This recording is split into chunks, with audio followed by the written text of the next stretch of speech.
Welcome, friends. It's good to see you. Uh, my name is Remy, and I'm a student of process. We're going to be starting a new game tonight. It's like I said at the end of last stream. It's not going to be Magic Circle, like I said last week. Um, because I thought that we owned Magic Circle, and it turns out we don't. I still want to play that on stream, or maybe September will do it, but it's not going to be right now. Instead, Dandara.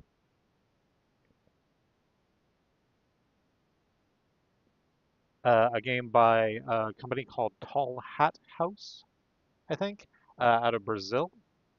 It is Metroidvania with some very beautiful pixel art.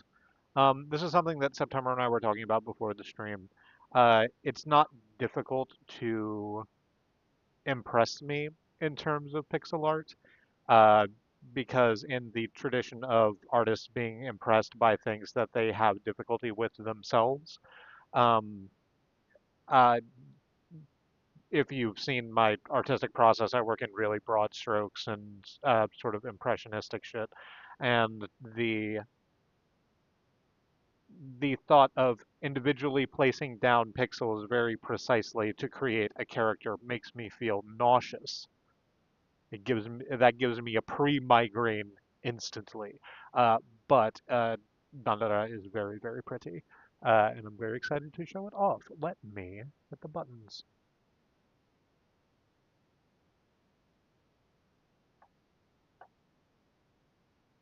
Um, Hang on. It's It's the Stream Deck. I went ahead and brought it up. There we go. You're seeing Samus right now. There we go. Dandara's actions will not be forgotten. When you see this icon, your progress is being autosaved. It's a little, uh, it looks like a sun, sort of, the 8-burst sun ray, or it might be a compass, open to interpretation. Long Hat House. I think I said that right. And Raw Fury, the publisher. Dandara, this is the updated Trials of Fear edition. Did I purchase this? I think I must have.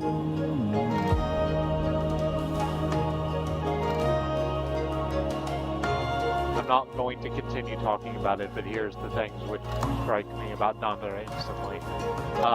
Her scarf, it is yellow and massively trails out behind her like Strider, like in the video game Strider. I think I'm thinking of Strider. Did I mean Strider? It's possible I don't. I'm not going to look that up right now. And second, her big, floofy, cloud-like hair. Let us start a new game.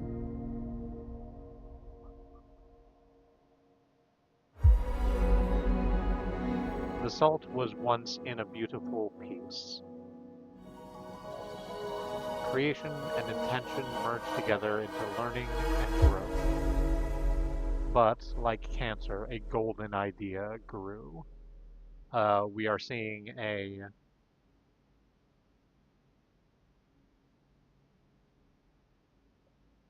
bunch of houses, a bunch of caves with crystalline, sort of technology key looking structures being connected by a bridge, uh, and now a massive royal of golden tentacles poking around them. The balance broke, and oppression came. When all seemed lost, from the crib of creation, a new hope awakened as we see Dandara opening her eyes in a void. Okay.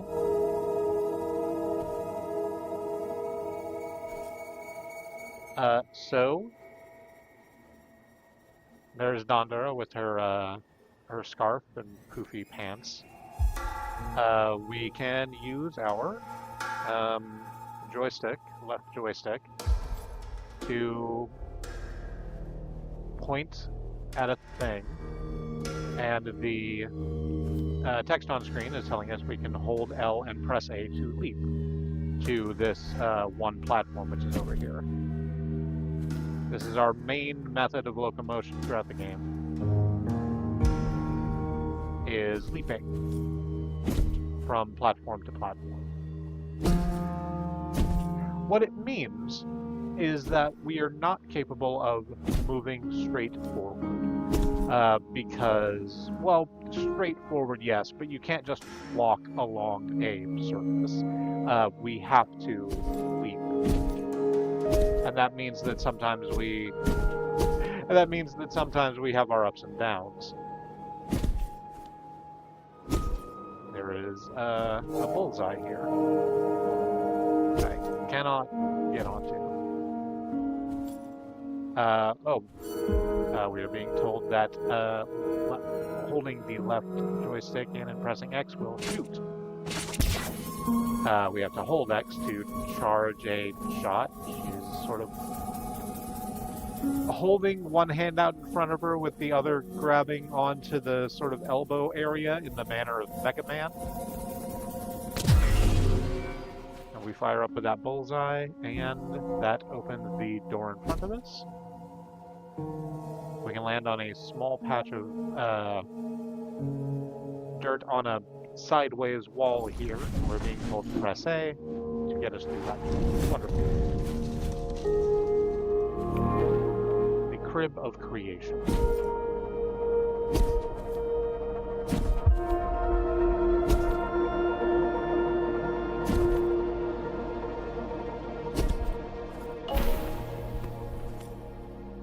There was a stick below us. I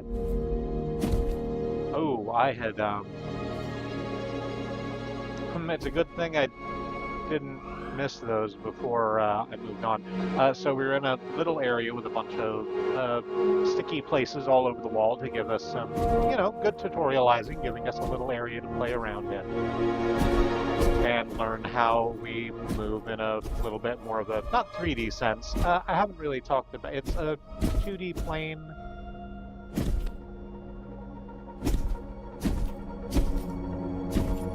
Again, a wonderful bit of pixel art.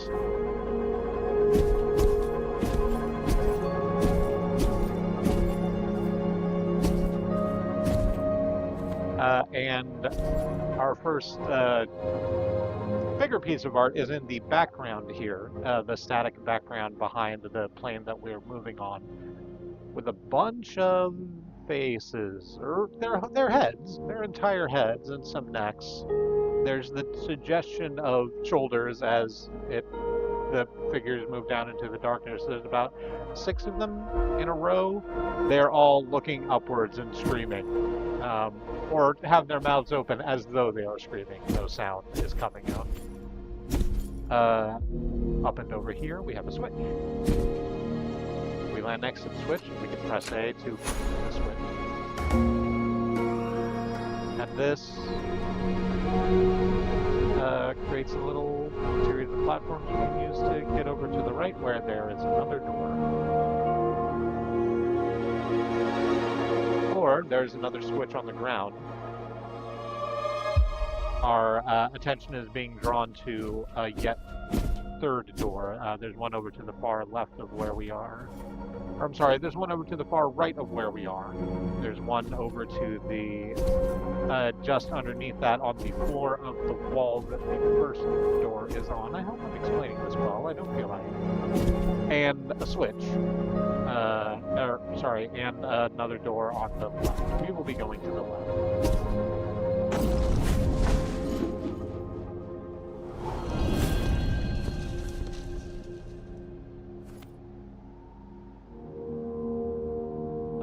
That gave us a name for the space, and I did not read what it was. Let's go back out and come back in here so we can reread it. Child Poet's Refuge. Oop. Well, there's another little hallway. Oh, injures you if you run into it. Wonderful. So do we shoot at it?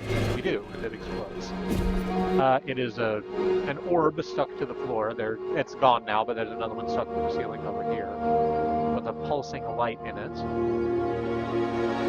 We did take actual damage. We have 3 hearts worth of health up at the left of us.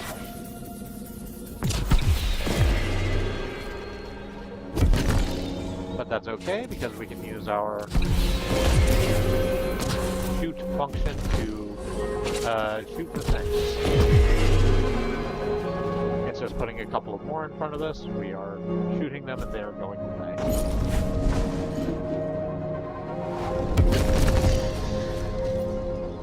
Teachings of the Creative.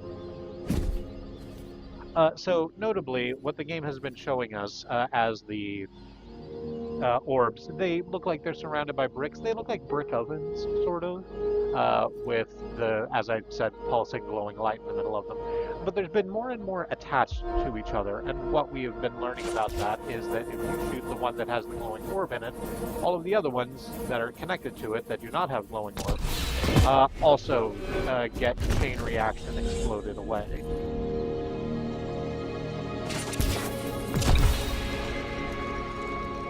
Oop, okay. So this next series of brick ovens, which is what I'm going to call them, I suppose, has 2 of the ones with glowy orbs in them. I shot one, and it shuffled red for a while, and then went back to normal, so I guess I need to shoot both of these in a brief period of time to actually, yes, activate the explode.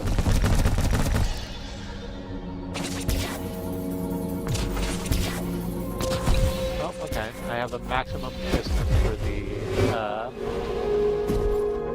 shots. That's one to learn. Can I get further down that way? I cannot, because there's no place for me to land. Yeah, so apparently I cannot land just anywhere along the walls, only on those areas that look like they're covered in snow. It might be salt.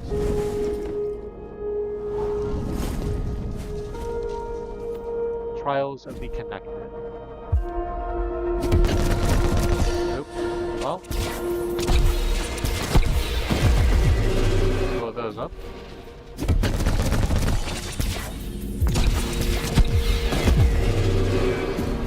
We keep moving forward and then getting stuck in little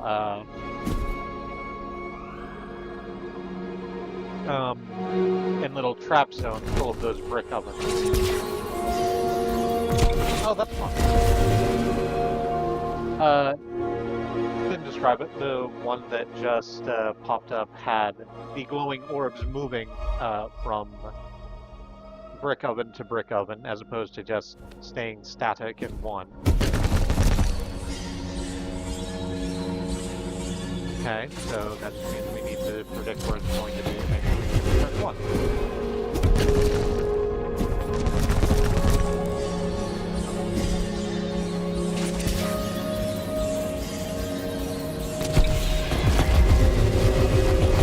There we go, perfect. Yeah, apparently it does not matter how many of those brick ovens are connected. Well... that certainly matters. Alright, so I'm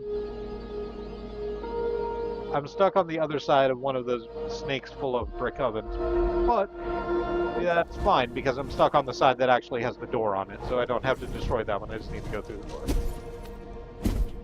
Creation Windbreaker. I'm going to continue saying the names of all of these places until we start going through the same ones over and over again, because this is a Metroidvania, an exploration platformer, and we will be going through some of the same areas over and over again. We've come back out into the room with the screaming heads, and flipped to the other switch, which has brought a new series of platforms down.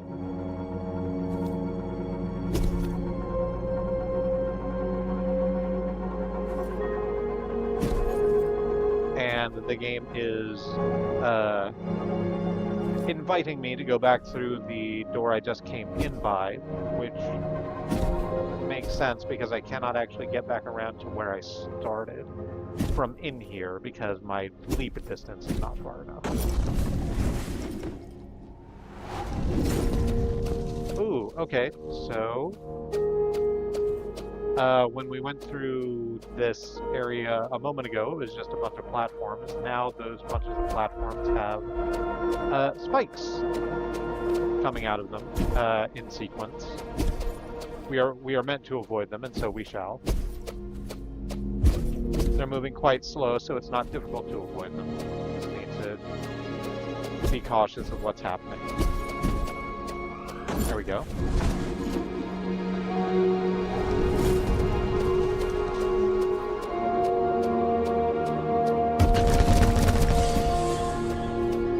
And yes, so the brick ovens do still spawn in the exact same places they spawn, which sucks.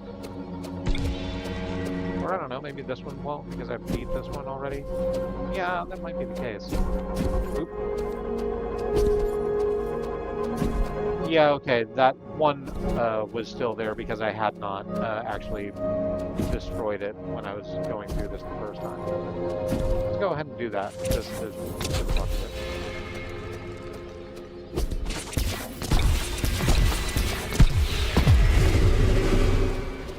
There we go. No more brick ovens. Or at least not in this room. Surely we will find more.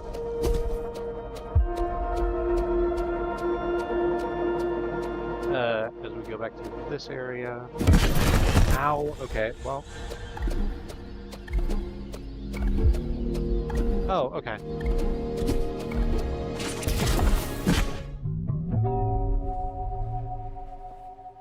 Well, I've died in the tutorial, so that's fine. We're returning to the flag. I started saying that and then stopped saying it, I think. There was a stick on the floor of the room with the screaming heads, and I stopped at it, it said flag raised, and it raised the yellow flag.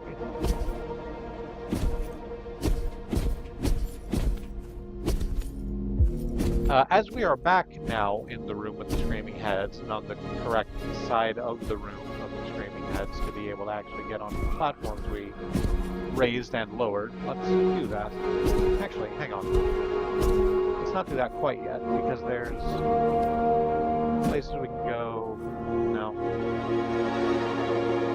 I was about to say there's stickable areas on the tops of the platform that came in from the top, which sort of implies to me there's an area we can get to over there. But apparently we can't do that right now because I can't jump far enough. Ooh. We go through the door and come out into Creation Meadow, which is full of trees. Notably, the trees are on the ceiling and the floor. Beautiful little evergreens in spite of it. We moved forward a little bit and had some dialogue happen. A shadowy figure is with a question mark in where presumably its name would go in the name box says, "Dandara, can you hear me? Are you still full of so many questions? You've always been so inquisitive. Salt ebbs and flows through the fabric of oblivion just as it does these very woods. I understand your journey just begun from the crib of creation, but please, seek me, Dandara, while we still have time."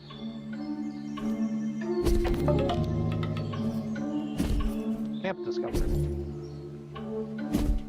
There is indeed a little camp, a place with a bonfire, and a tent, and one of those sticks. And here is where we can save, apparently. As we rest here, we're given a menu, one with three options. One says Dandara, one says Memories, and the third is locked off to us currently. Let's look at Dandara. Oh, we can upgrade Dandara from here. The first upgrade will cost 420, nice. It will increase Dandara's endurance. It uses a diamond-shaped crystal that we apparently don't have any of currently. What are the memories? Campsite. Oh, this is just explaining the things that we have come across. Sure, let's go through it. The campsite, a place for resting, learning, and sometimes even dreaming. Freedom's flag. Raise your flag and set your mark. This is where you will return should you fall into oblivion. Pleas of the salt. The most basic particles of the salt. Learn and evolve from them. This is the diamond-shaped crystal that we apparently upgrade with. The Arrow of Freedom. Her purpose renewed, Dandara's energy burst has grown. This is the name of the projectile that we have. Heart of the Great Salt increases Dandara's endurance. There are also a whole bunch of things locked off.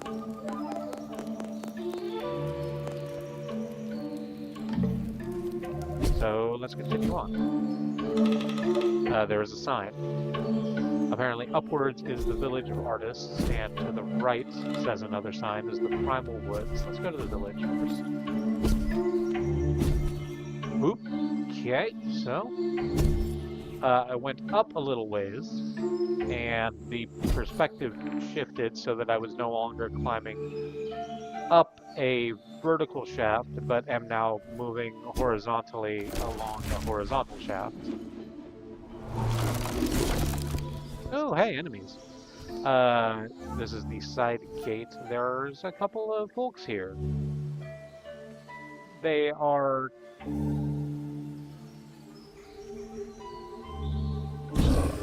Ooh. Either coyote men or men wearing, like, coyote masks. And the one who's closest to me keeps, can't get at me because our heights are different, but is getting close to me and then running at me with a glowing spear.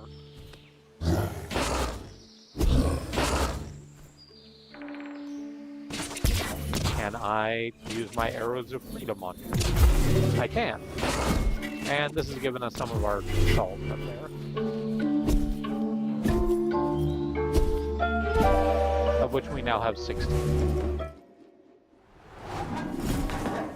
Oop. Village of Artists. We are in the village center. There are a bunch of modern-looking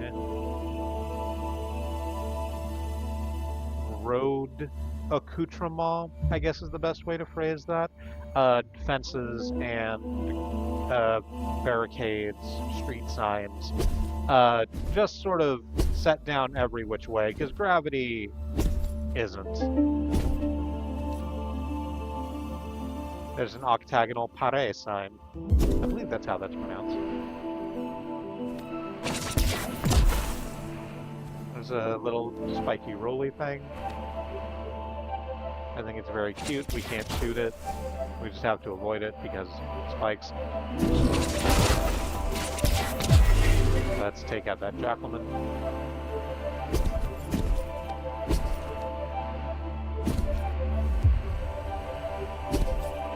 On the ceiling here is a place where we can stop that looks like it's connected to a sort of elevator thing. Yes, we can hit A to do something. Text box reads, there is a small painting on the floor. Unlit, it is difficult to make out its shapes. Okay. So we apparently need to get the power going. Alright, so let's just loop around that spiky thing again and head out to this door to the paint well.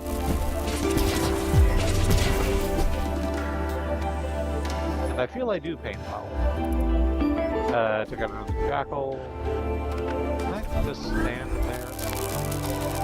Okay, so there's little bulbs hanging off of the floor and ceiling in this tiny corridor. As we stand on them, they sink into the ground and then immediately come back up and do electricity. I feel certain that if we are still standing there when the electricity happens, we will be hurt. I'm not going to try it out to do science. I'm just going to kind of assume that's the way. There's a treasure chest over here. We crack it open and receive a map, a scroll to remind you of the paths you have taken. We can press select to bring up our map, which shows very simply the sort of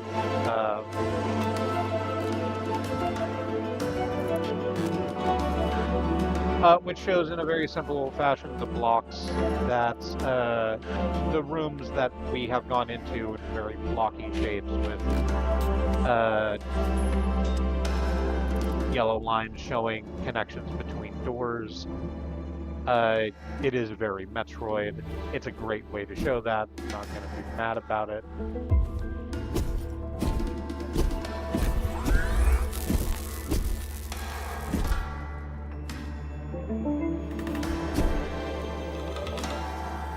There's a small painting on floor and that is... Okay, so we cannot go this way. That sort of looks like there's a tram, a path we can take.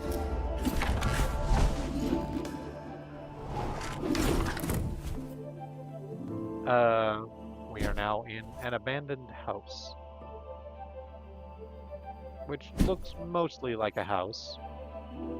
There is a couch on the ceiling, but that's fine.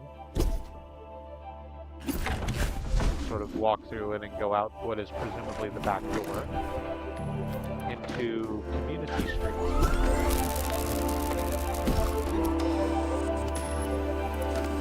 There's a whole bunch of those electric bulbs that we're going to have to navigate down there. I don't want to do that quite yet. Because over here to the left, there's a couple of spike-a-lees. Spike trolleys? I'm going to call them spike trolleys, going up and down this little corridor. We've easily navigated them. Oh, hey, how you doing? It's one of the jackals.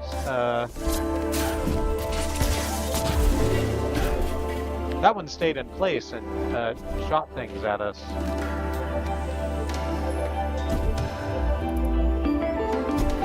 So that sucked. Our arrows of freedom still works really well, so that's no longer a problem.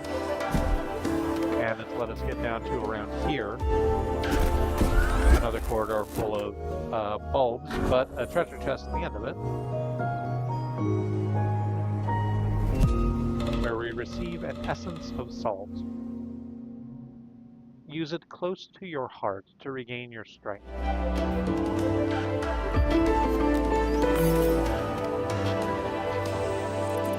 Okay.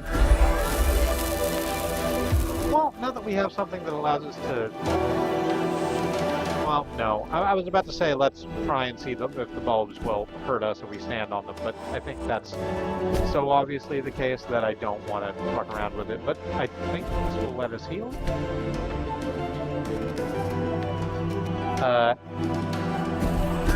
As we go down here to the southern corridor that we skipped last time, there's a graffiti on the wall of, I want to say a little cupcake with googly eyes.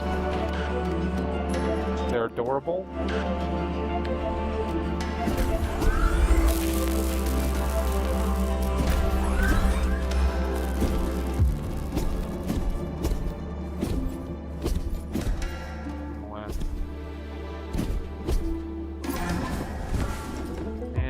There's a door to our north, so let's go through there.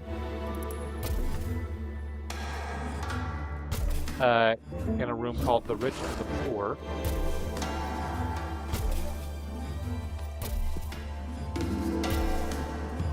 More graffiti on the wall. Of a... I'm going to interpret this as a face with a wide open mouth and colorful green, orange, and red streamers bailing out of it. There's also a jackalman. We've taken out the jackalman. Oh, and kind of a mother brain canister that keeps shooting projectiles at us. Can we take care of you? I mean, the answer is yes. We can shoot you, and it clearly did something because you turned red and shook. I need to hit you more of times. Apparently, yes. I needed to hit you more of times because you're gone now. There's a glowy thing on the ground over here. A series of beautiful paintings, all of humans. Their bodies are out of proportion, yet you can still see desperation in their eyes.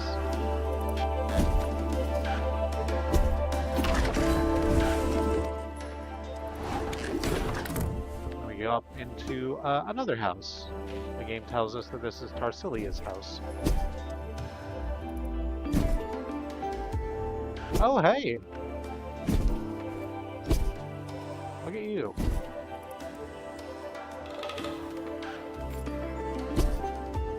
I presume you're Tarsilia. A person is stuck in the... not stuck. They could probably move if they wanted to. With very long arms and very long legs. On a similarly elongated torso, but a very average-sized head. I feel like there's a Picasso that this is referencing, although I don't know what it is off the top of my head. Tarsila. Oh, pretty, so pretty. You must be Dandara. You saw the horrible Eldarian? Eldarian. You saw the horrible Eldarian army outside, no? That's hardly a warm welcome. I'm so sorry you have to see the creation side like this. We've been hiding in our homes, waiting for the worst until we all felt you coming. But I couldn't be certain. I had to see you. Now you're here. So, you're going to aid us? I have an idea. I will once again light up my paintings with my brush and palette. I guess they were paintings and not elevators, that we have been standing on, the ones that have said that they're unlit. They're lit now.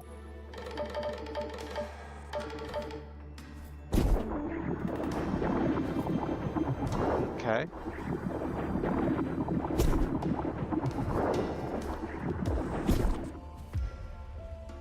So as we stand on these, there is there's one on the floor and one on the ceiling, and as we stand on them,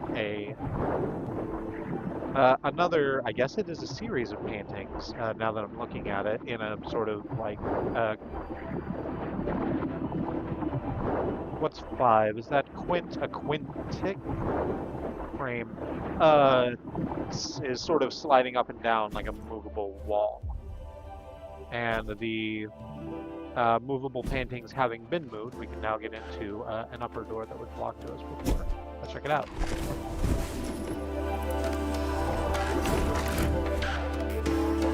We are now in the backyard. So we are capable of accessing great power as long as we act like cartoons.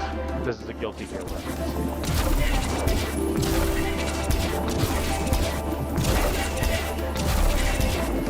There's a whole bunch of crates on the floor underneath this. Again, mobile platform.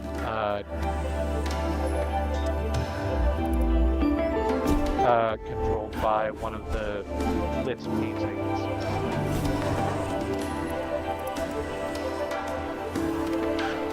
And as we blast all of those boxes, move on into the sewers. One of the little spike trolleys, moving much faster than its predecessors.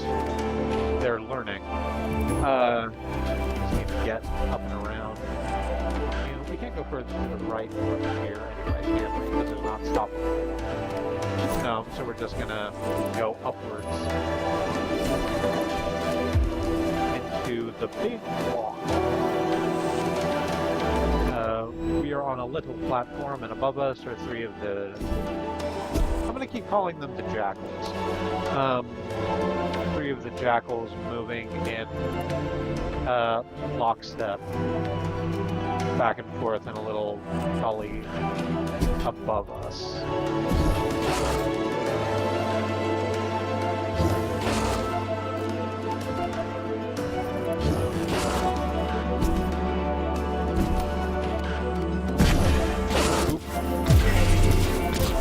well, okay, sure, that's fine. I sort of overtimed my jump and did run directly into one, but that's fine because I then blasted it with my freedom arrows.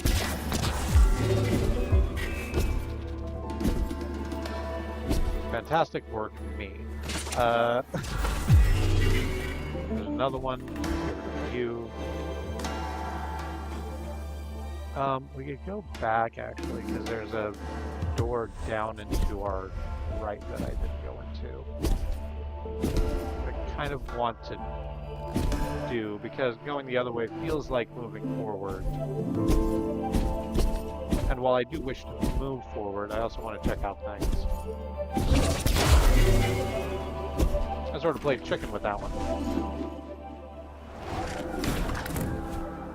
Ooh, we've moved down into the library, which is full of books. I'm not going to keep saying this, I'm just going to say it right now as a sort of blanket statement.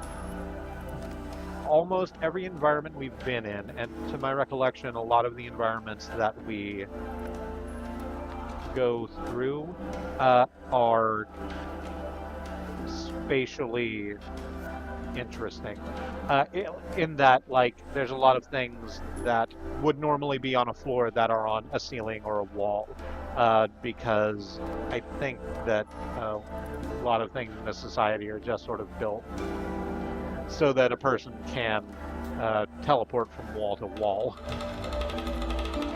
The same is true of the bookshelves in the library. A library adorned with books of many shapes and sizes. Among them are books on color theory, fallen sheets of piano music that have seen better days. Many sections on the bookshelves are empty, as if they had been intentionally.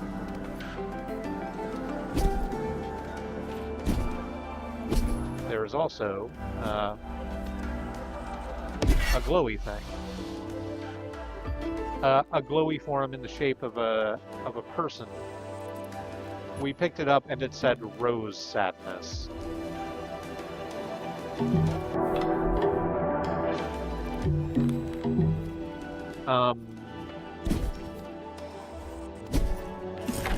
There's nothing to really tell us what that is. Maybe it's in the memories once we get back to the memories.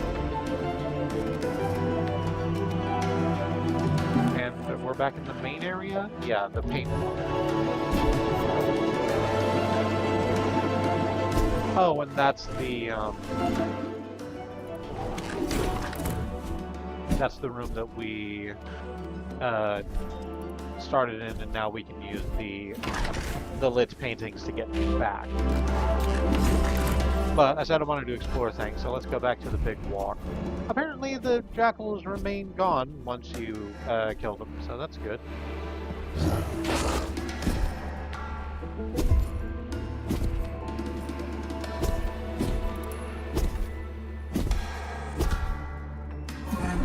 Let's try out these two doors that were to the top right of the area. Here we are in the concrete cave. There's a cow in the concrete cave. We cannot interact with the cow in the concrete cave, and this makes me sad. And there is a wall here, predictably of concrete. We cannot blast through it with our freedom arrows.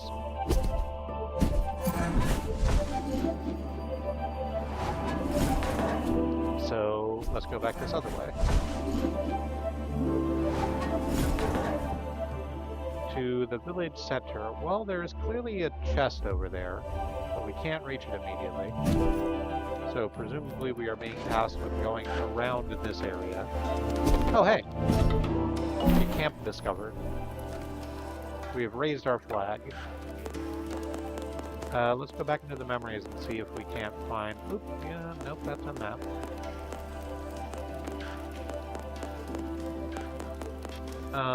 Part of the Great Salt. Essence of Salt Enhancer increases essence effect.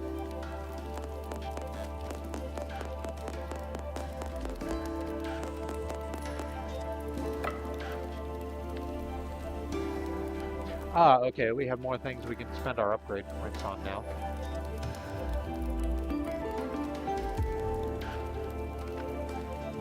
So, apparently, I'm looking at this now, we're at level 6, and we have over 420 salt crystals now, so we can upgrade to level 7, and it doesn't matter what we put that in.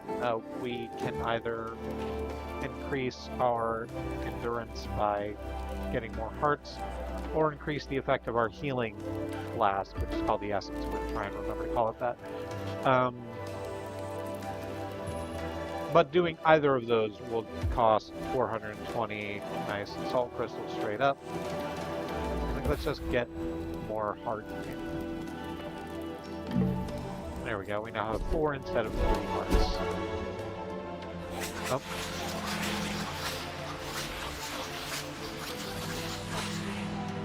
Oh. This is the shadowy figure from before speaking to us. Augustus moves closer and closer toward my doorstep. I wish to save the village, but he aims to destroy me. I cannot see you, but I feel the salt as you send ripples across space. Do you remember the streets before you? Where children can play, painters can paint, singers can sing, all in joyous harmony with the salt. The Elgarian army cares not for these things, but we do, and I am almost in your reach. Find me before Augustus does, so the salt may be preserved. I cannot say more. Hurry. Doing my best, ma'am. Is it this door? In apparently Main Avenue? Ooh, that's interesting. So, the door is clearly the way forward. I'm gonna go back into Village Center for a second and pick up that treasure chest that I know is there. Which was full of salt. Wonderful, there's another door over here. Which takes us into the Temple of Creation.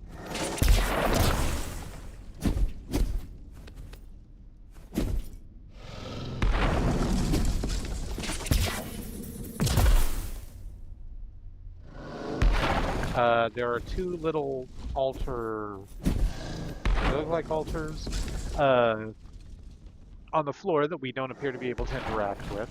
There's also fucking something up above the concrete walls that we can't break, above us, which is making an awful racket.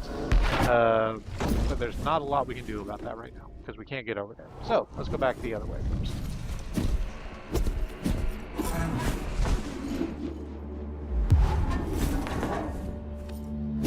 Back onto Main Avenue. So I said, ooh, interesting is I gonna go, because I came across this. There's a little room. It is... we can't get in there. There's not any platforms for us to stick onto. But when we dropped down... stop doing it. When we dropped down, it spawned like a little eyeball thing that tried to get at us and then exploded as it impacted upon a wall. Oop, there's another one.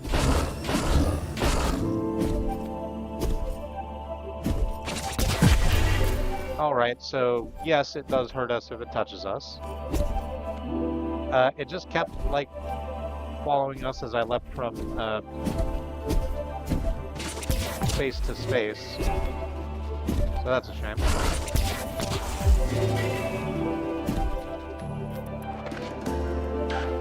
Oh, we can sort of see what those look like before they get activated now. They're little, like, orbs with slightly glowing X's in them. And I can kill them with the freedom arrows, which is nice.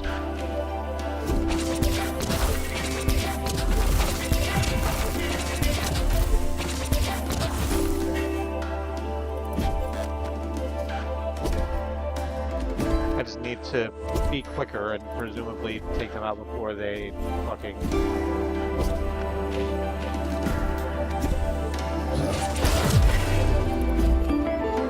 get close enough and fast enough to become a problem.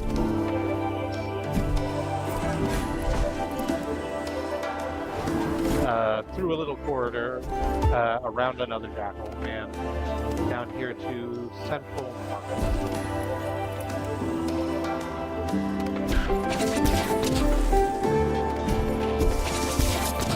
Oop.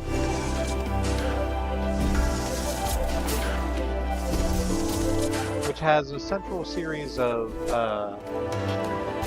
platforms in the middle of the room horizontally, flanked by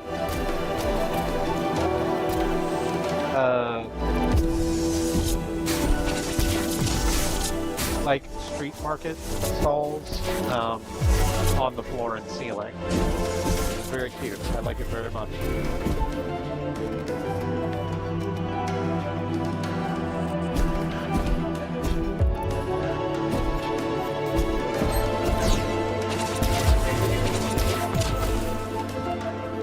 I like when...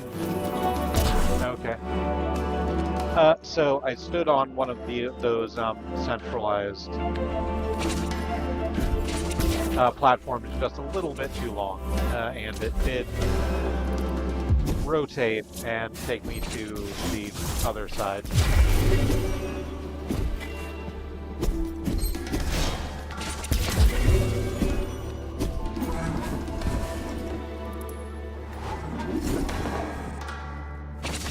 The market back.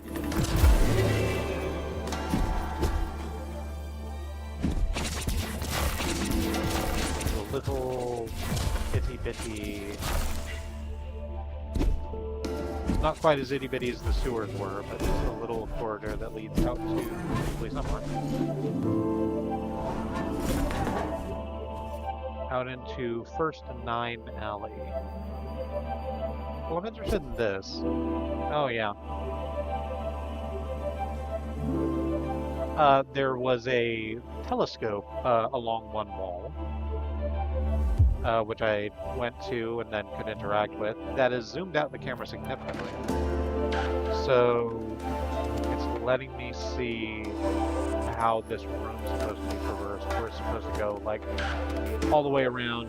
Like, it's actually pretty easy, but it is giving us an upcoming view of those wheels over there that presumably, like, we can stand on them because they have, it has to be salt, because they have that salt texture on them.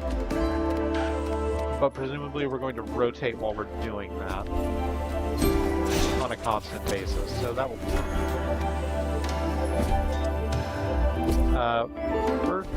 No, hang on.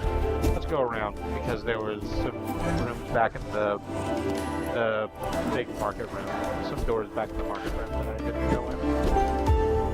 And I want to see if there is anything interesting coming. No. No.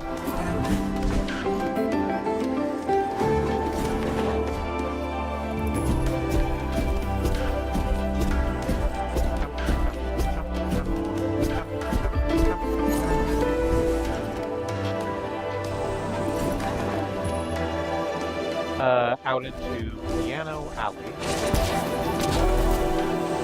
Over here. There. Thank you. Nope. This is taking out a couple jackalmen. There's a small music box on the floor, mostly silent. A small hum tries to reach the ears. That's another, like, platforming element that we can't use yet. Presumably, if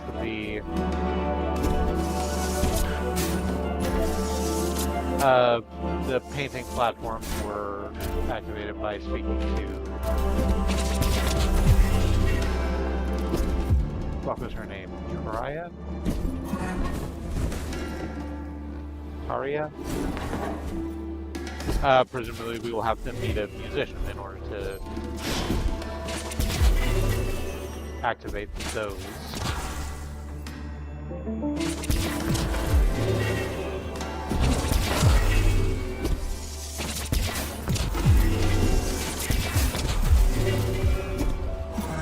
I'm not sure where we could find a musician, but maybe it's here in the Corners Club.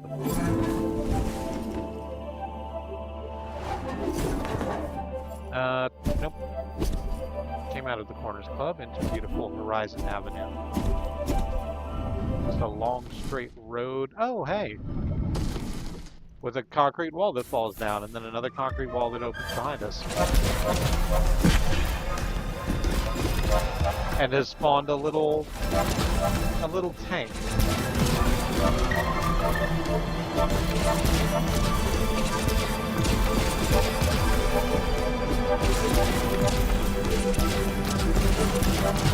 It is firing shots directly up and rolling around on the floor. Took a little bit of quick thinking on the feet to remember to just sort of juke around it. But juke we did, it's gone now.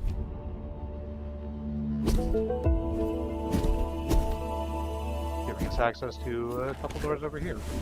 Let's go into this house. Thomas's house with 2 M's and 1 Z.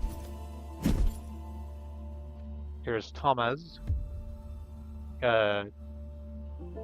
Sitting butterfly position on top of his television.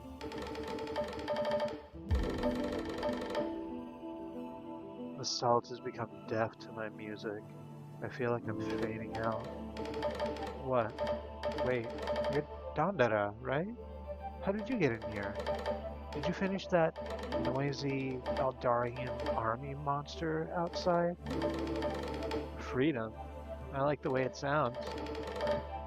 I know what to do now.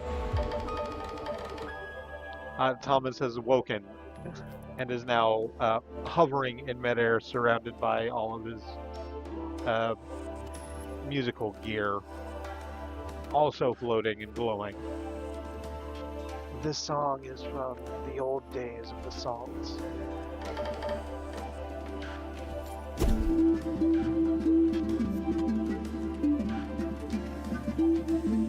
And yes, that does let the platforms that look more like looked more like jukeboxes now that they're activated move. So hooray!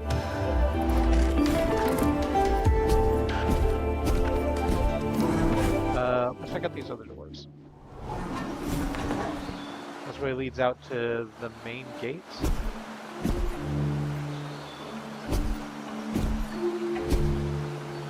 We cannot go out through the main gate, as we cannot get over to the right side of the room.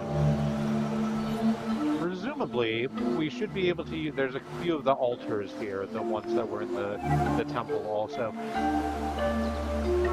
that are arranged like, not equilaterally, not equidistant, parallel, that's the word I want, to each other. So presumably we can do something with them, but not right now. We've not figured out how to. We will probably need to speak to that shaded figure.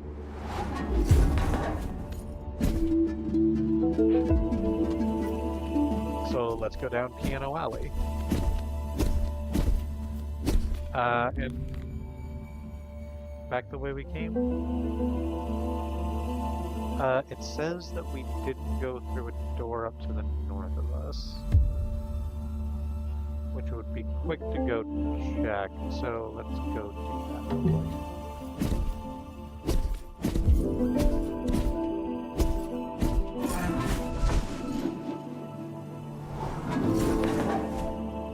To Main Avenue, this is not the way I was trying to go. Oh, okay, that's cool. So the map that shows where we're going remains static. It doesn't turn when our perspective shifts. So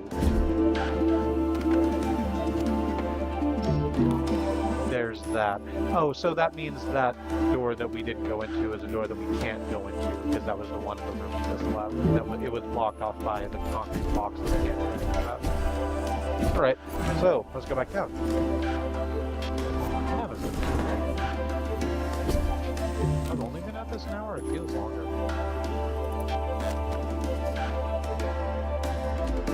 I don't mean that as a negative. I'm having a wonderful time. It has been chock full of adventure. Let's get to the other side of the central market, I guess. There's a couple of doors out. Oh, that's the room with the telescope in it that I didn't check out. I'm glad I came this way to check out Thomas's place first.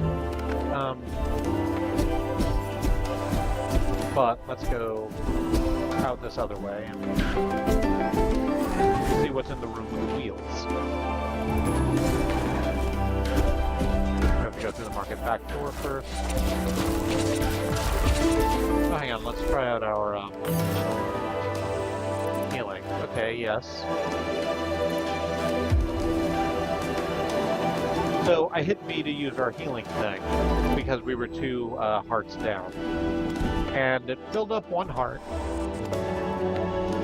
And now I can't use it again.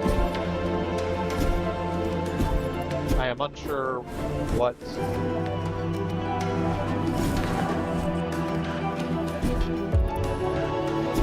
rules are on when we can use that again. Anyway. As we go through the room with the wheels, let's go through this door on the way, which says Garantido. Which I'm pretty sure means guaranteed. I could be wrong. There's a treasure chest with some salt.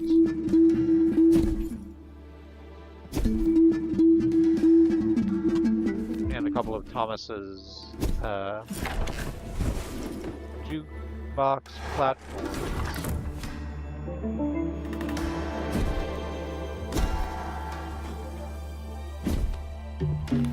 This takes us back out to the main avenue. Oh, okay, that's good. So, in order to help orientate us a little bit, I guess, the rooms, as they are displayed in the map, show gray slices where there are concrete blocks, and purple and green shafts for the music box platforms and the painting platforms, respectively. So cool and good. There's apparently a room we didn't go into over there here in the village center. That's the campsite is over there too. So let's go to the campsite and level up because we have like 1400. Yeah, we have like 1400 salt, so let's go ahead and do our level up. We might be able to do 2. Let's increase the essence upgrade effect. Oh no, we are just shy of being able to upgrade to the next level. But presumably when we heal, we will heal for 2 now instead of 1. Or maybe more, I'm unsure how many of those each level up takes. We'll see, I guess. Oh, okay. The door that I can't open is, the door seems locked from the inside. Someone is hiding in there. So apparently we can't go that way.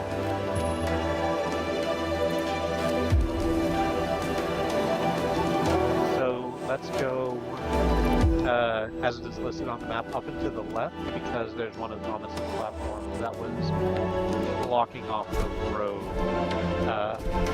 up that way. So let's do that.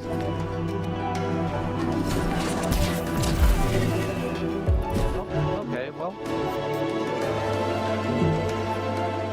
We're back in the big walk, and the Jackalmen have respawned. I guess it must be resting at the campsite that does that. Okay, here's one of Thomas's platforms that we can use to lower a wall that we can get through before we get through it now after we take care of that Jackalman.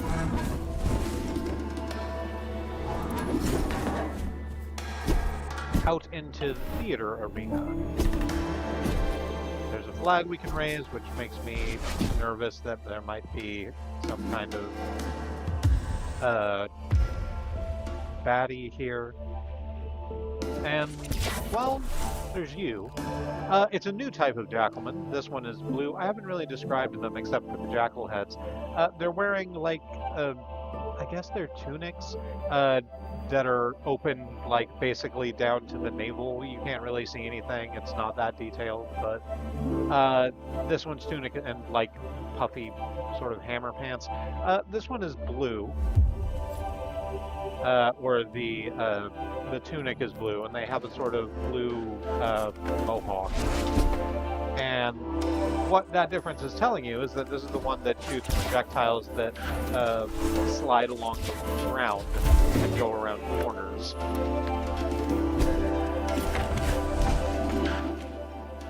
But no less murderable for that. So, oh, well. Went through a wall into Donna Clara's restaurant. My favorite Suzanne Vega song. I do not know any other Suzanne Vega songs. I should learn more Suzanne Vega songs. That's a separate thing for later, not right now. There's a thing we can interact with that's going to be some text, and there's a chest up there on the other side of a wall that we can't open. It's powered by the painting switches, but the painting switch is on the other side. A note was left on the shelf. It smells like an old woman's perfume. Lazuli. It took time to find a place, but Johnny's will be my safe place. Don't worry. Augustus won't find me. My restaurant is in a labyrinthine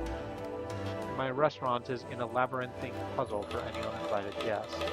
But first, I need to check on someone in the neighborhood. I wish these walls didn't unnerve me so.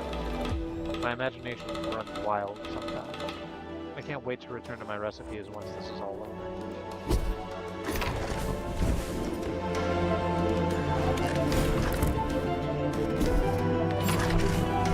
Let us go through this other door, back out to the theater arena. We can go through here in the apparently Samba hostel.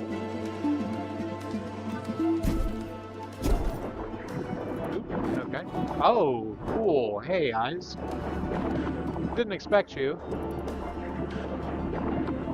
As we pass by, I'm standing on one of the painting platforms, and as we pass by a certain part of the wall, it opens up to reveal a glowing red eye. So that's fun. So there's a content warning we're going to need. Let's go through a door real quick. Out into an area called Dancing Triplets. This is a little closed off area all on its own. There's more to the room, but we can't get to any of it. We will have to come in through a different door in order to get back that way. So let's go back into the Samba hostel.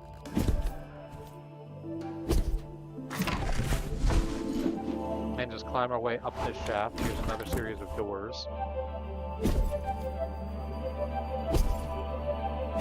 Here's a new spot of graffiti. It looks like either a jack-o'-lantern or maybe a pizza slice. It's pointing upwards, but we can't get upwards. We're gonna have to go around in order to get upwards.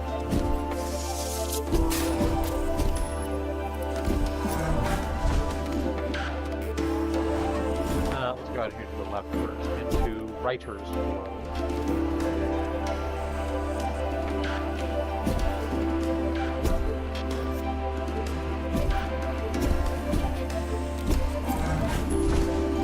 There's doors at all four corners of the room, protected by, spike trolleys, which I handily went around. Going through one of them has gotten us back into the main area of Dancing Triplets, where there are just so many of these fucking jackalmen. Oh, they're all the projectile ones too, so that's cool. Just need to be cautious about how I make my way through this room. There's only so much they can hurt me if I stay behind them. There we go. go.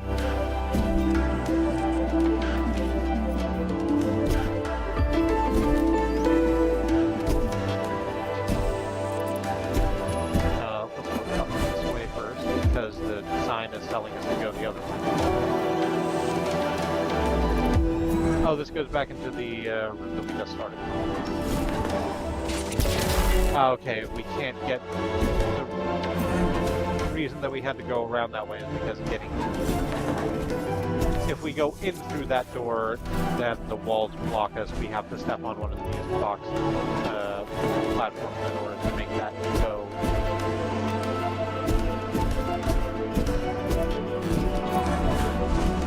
But that's fine, we can just go around and do it again, because we took out all the jackals, so we don't have to worry about that anymore.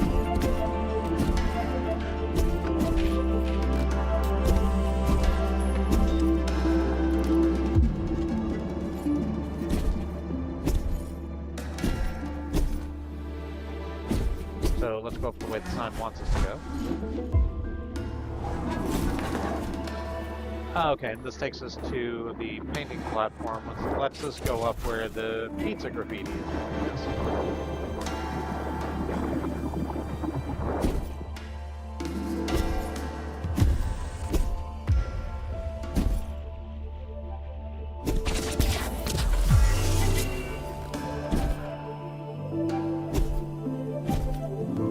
A couple of jackals on the walls.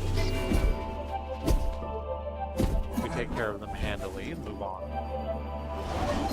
Out into the Dalvian Star.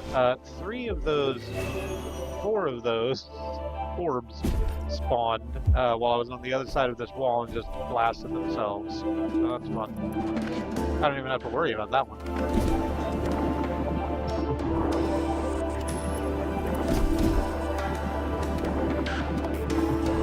This lets us open an area with a couple of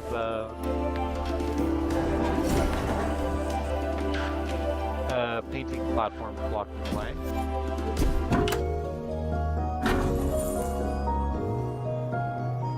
We have found a treasure chest, which gives us another essence of salt. Does that mean we can use this twice now? I think that means we can use that twice now. That's good.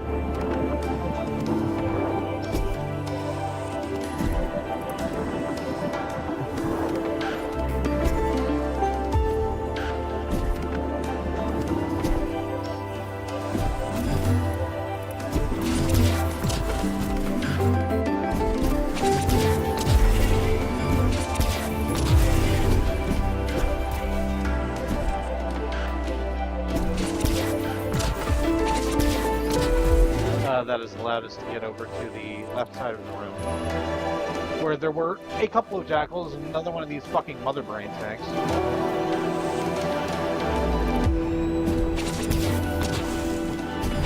Cannot hit this, and which has a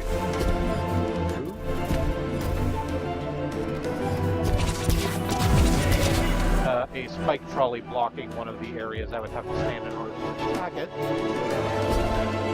But I navigated that. Everything's fine. Nothing is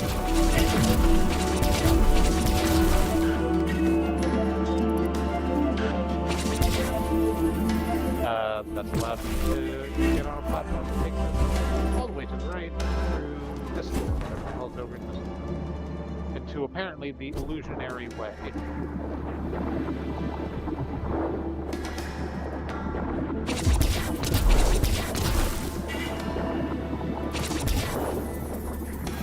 We're riding on a painting platform back and forth. In order to get off of it, we're going to have to jump into a corridor that's full of the electricity bulbs. But that's okay, I just need to move quickly through them.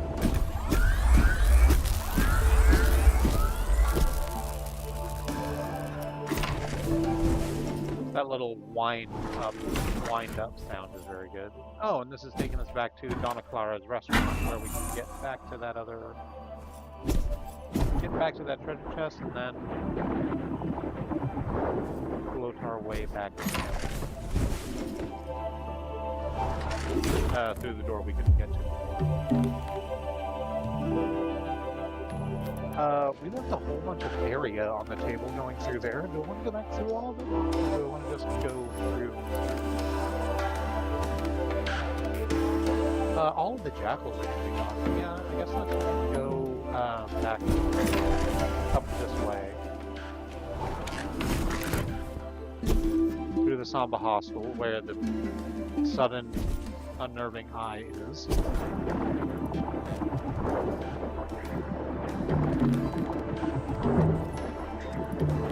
And let's go out to the left from here? Yeah, I guess. No, not here. Back into the area of dancing triplets that I can't get through anywhere, so I need to go this door to the upper part of that area. Into Mine Cross, but it takes a...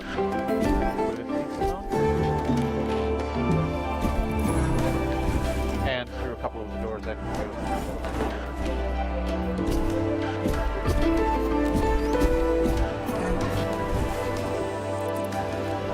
So what's down? This is one-way street. Ah, okay, this is one very long room that connects all of those areas together.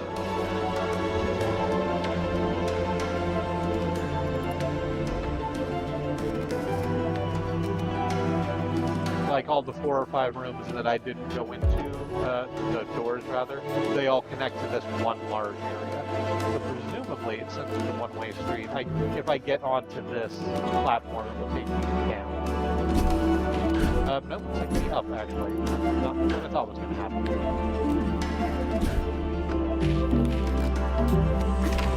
So, jump in through here. Into the House of Sadness. There's another one of those. There's another one of those floating people.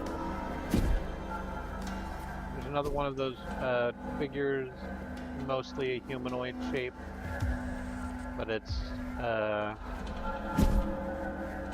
glowing, and now that I'm looking at it, sort of looks like it has a wound in its stomach. I can't get over to this one in order to retrieve it. The other one called itself Rose Sadness, or at least those were the words that displayed on screen when I picked it up. Still don't know what that means.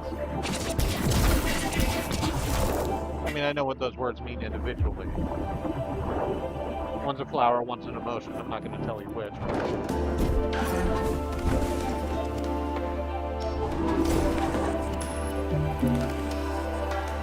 Okay, yeah. So, it's apparently a one-way street up. Because if I go back through this door, I wrote a thing, which took me upwards through this room. But having gone through the door and back out, the platform isn't there to take me back down.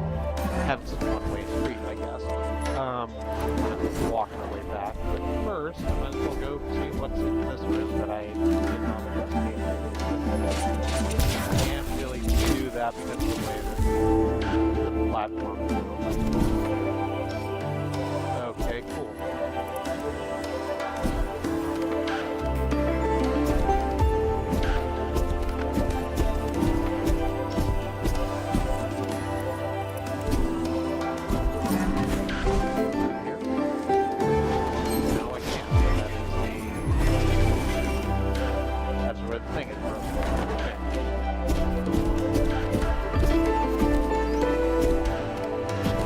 Okay, but going through that door has reset the platform so that I can at least get out of this room.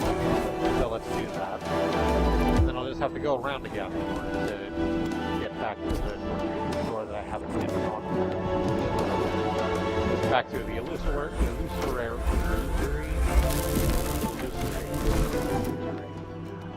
back through Loser's Way, back to the restaurant. And then just sort of take all of that again.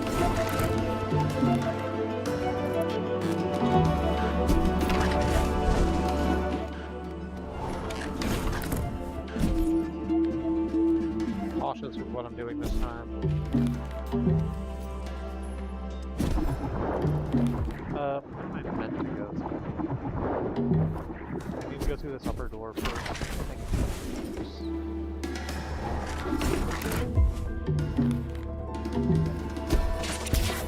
Goes back into a different area of Dandara. I don't think I went this way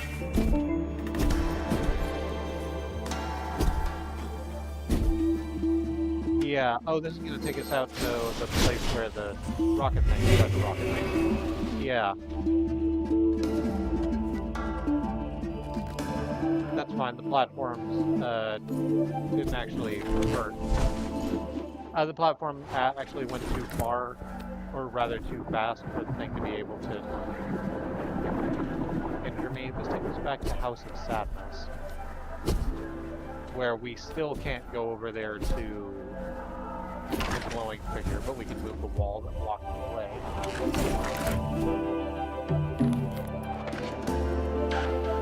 Well, the platform that got us here is gone. Because platforms reset when we go back through rooms. So now I'm going to have to go through all of that yet again in order to get back to where I was to go through that one door that I keep saying I'm going to go through. Will's door.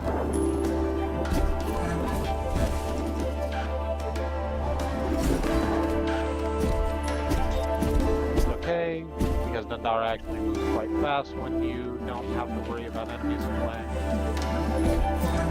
It's very zippy from point to point.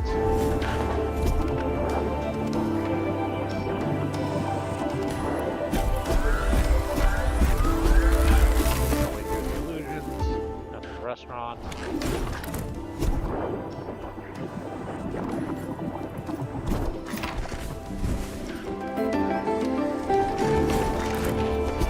Alright, now back up to the theater arena. I gotta remember which door is the correct door to go in from the hostel.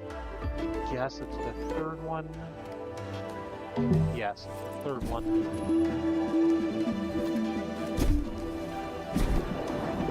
Past this eyeball. Hello, eyeball. I still don't know what you're doing there all on your own.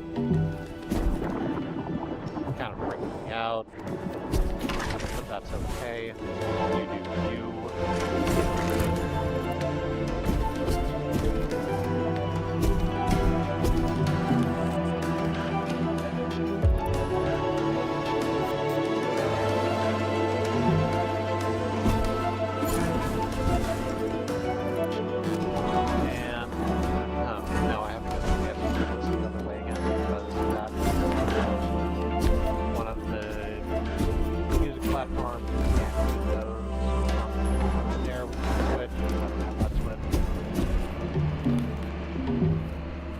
Back to the one-way street, and I don't want to do that.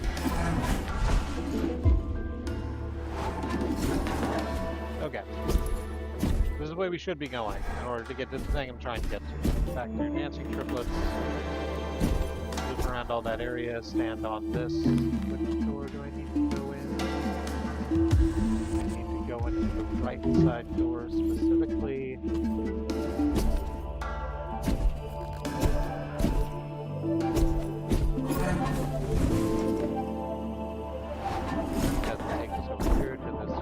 Platform.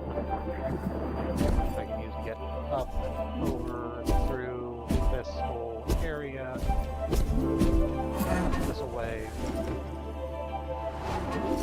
to that crosshair of the Galvin Star. Or do I need to do this? I think it's the one on the right.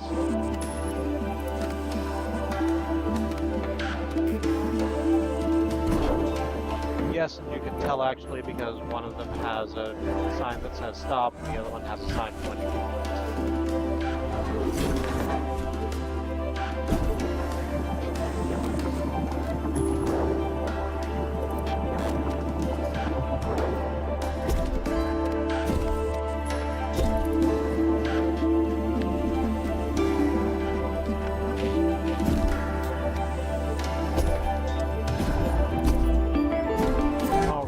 we can actually get through that. I hope it's worth it. This took a while.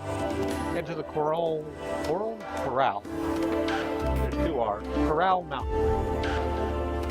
Which immediately we're being tasked with a line of electricity bulbs, which then goes out to a corridor full of jackals. Both of these things are well within our power.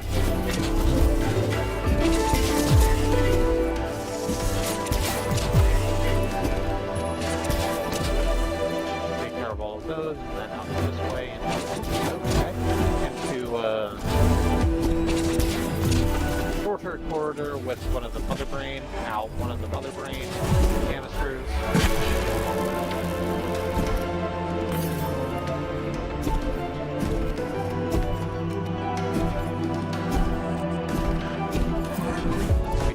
That and move on. To, hey, Johnny B.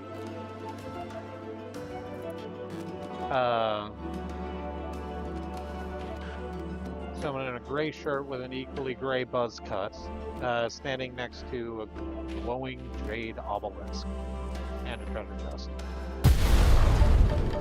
Who can apparently blow up concrete walls, so that's good. Dandara, am I right? We should probably talk. Yeah. What you got, Johnny? Sorry for the mess with these walls. I wanted to protect this village, but that didn't work out. I create rules, see? But not like that bastard Augustus. No, mine are playful, fun rules. Freedom, huh? I want to help you. Please, let me make a new rule for you. We crack open the treasure chest and receive Johnny B. missiles. An explosive concoction of engineering and creativity. It can even destroy stone walls. It looks like a little pencil with a rocket booster. I like that a lot. I would. These powers are strong, but using them will drain your energy. Don't worry though, you can always rest at a campsite or touch this chest to restore it. Cool. Alright, so the freedom missile is going to be... That isn't it. Hitting B heals, obviously. Y? X? No, X is the... A is jump. B is the thing. Oh, okay.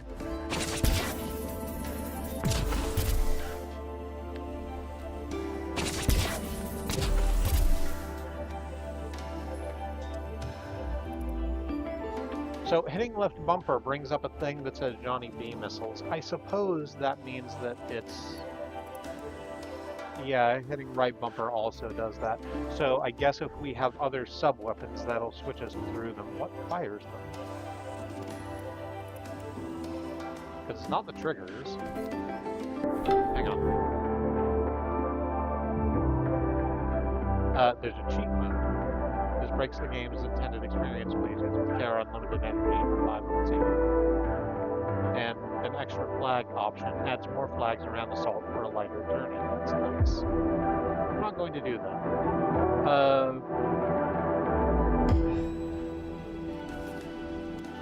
I think... Hum.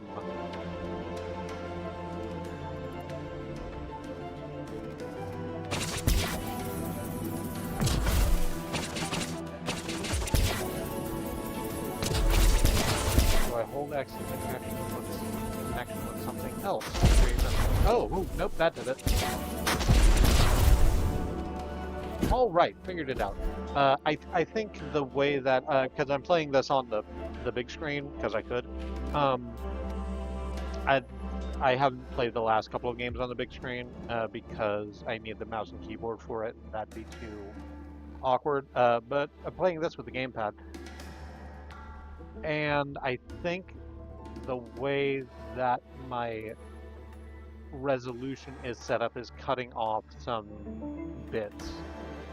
Like, now that I'm looking at it, there are clearly 4 hearts on the... Oh, yeah, I can see it on the preview screen clear as day. No, it still doesn't tell me that, but it does tell me that I have 0 charges of the thing left, the essence. So that explains why I could use it once and then not use it again. That number was actually available to me. I just couldn't see it because of the way that the big screen's cut off. Anyway, use Johnny B missiles. We charge up the thing, and then instead of letting go of actually press right click. Oh, if I had moved just slightly forward, the game would have told me very kindly to use the left, the X, and the right trigger to use power. There we go.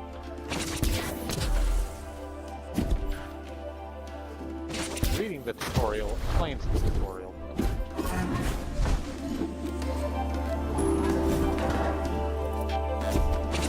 We're out here in the concrete cave. I am glad I took the time to come up this way. Apparently I made it easy. Oh, this means we can get to the area that we couldn't get in before.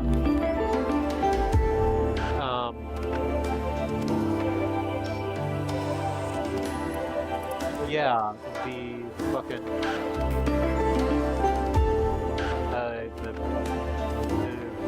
the temple over there. Yeah, so let's go.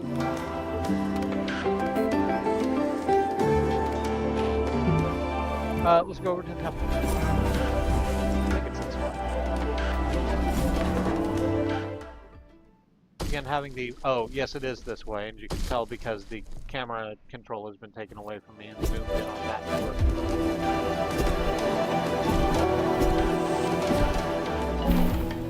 So let's really quickly just stop here at the campground. And we can upgrade. We might be able to upgrade twice. I said that last time and it ended up not being true.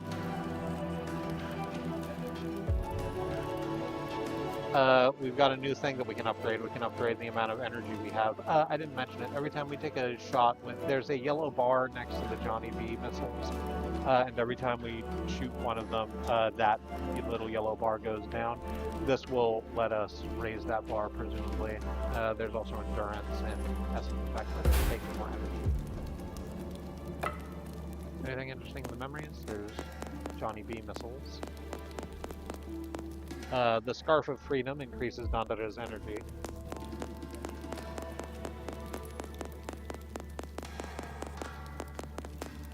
And nothing else is unlocked. So, let's go back over to the temple, because we can take out those concrete walls.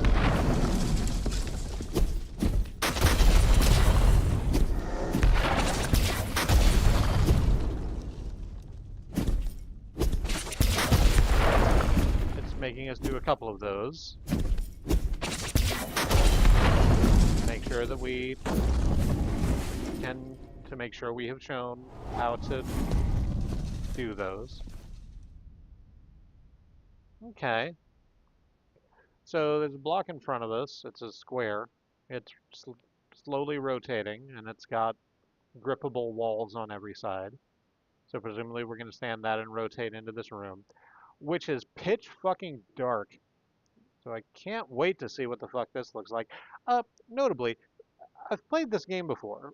We played it a few years ago. And did complete it, remembered it being very good, but it's been a while, so we only remember sort of the basic shit about it. And definitely don't remember what any of these bosses look like. So hey, let's find out together. Walls drop down predictably in front and to the side, trapping us in a small room.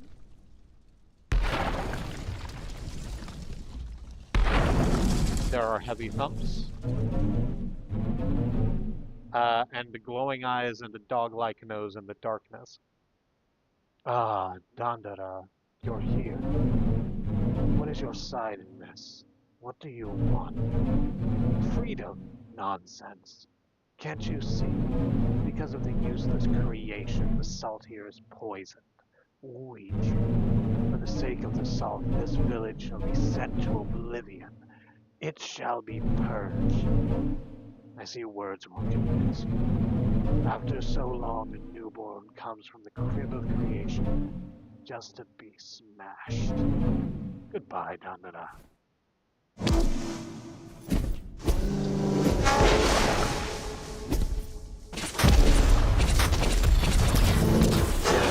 Some fists have appeared.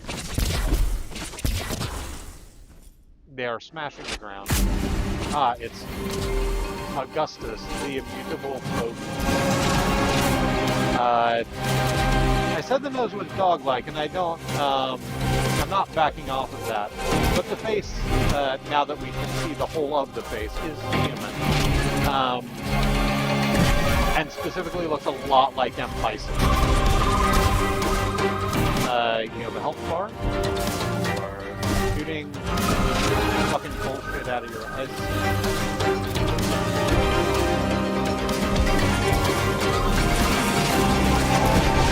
Hitting the fist does damage. On the other hand, getting too close to the fist, they put it down, gives us damage, and I need to be more cautious of that.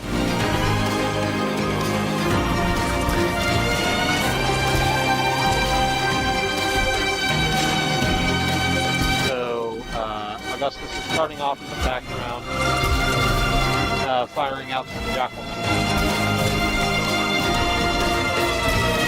Notably, we can perch us on Augustus' face.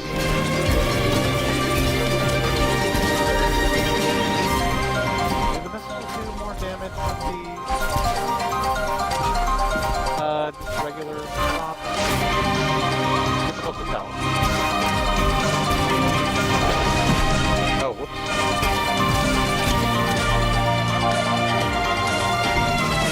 Should have been watching that a little bit more.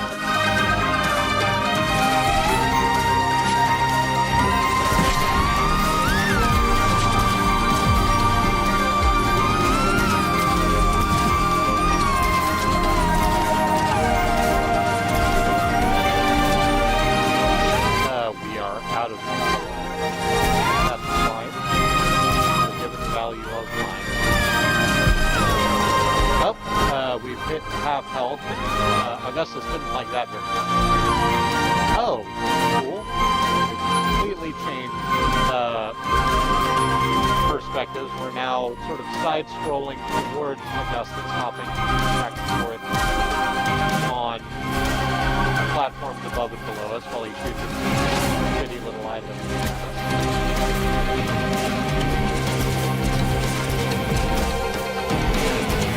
So we have to get forward enough to be able to hit him with our shots, because our shots do not have a pretty limited range. But can't afford to get too close to him as he is firing his eye lasers, because while the projectiles move slowly, they still move fast enough where if they just pop out when I'm right next to them,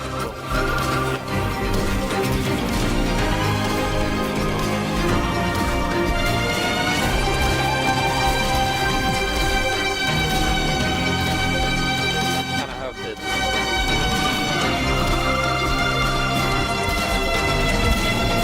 juke boots a little bit. This actually is not that difficult. I just pay attention to what I'm doing.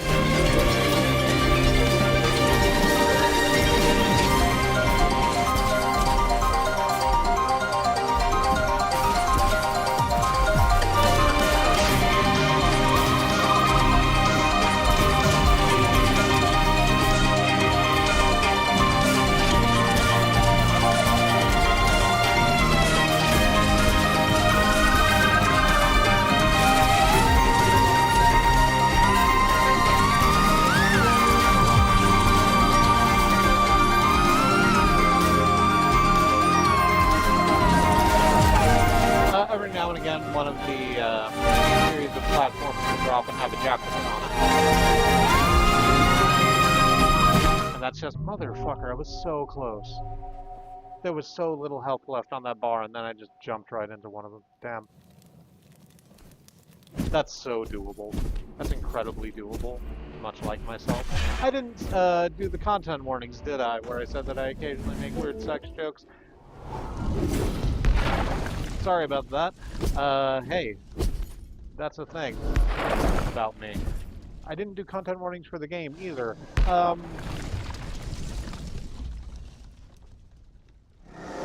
Although I guess I don't particularly know what to warn for, because I don't remember most of it. I remember there's a lot of visceral imagery nearer to the end. We've seen like eyes that pop out of walls, so I guess there's that. The game largely uh, uh, handles the ideas of artistry versus oppression. That will maybe get a little bit clearer as we move through it. I might look up more specific content warnings over the weekend and then come back with something more. Regardless, I think we're fine for right now. Although maybe we'll get to a third stage of this and Augustus will turn into some sort of massive skull. Too early to tell. Too early to say. Oh, hey, you have new text. Again? Doesn't matter. Goodbye, Dandara.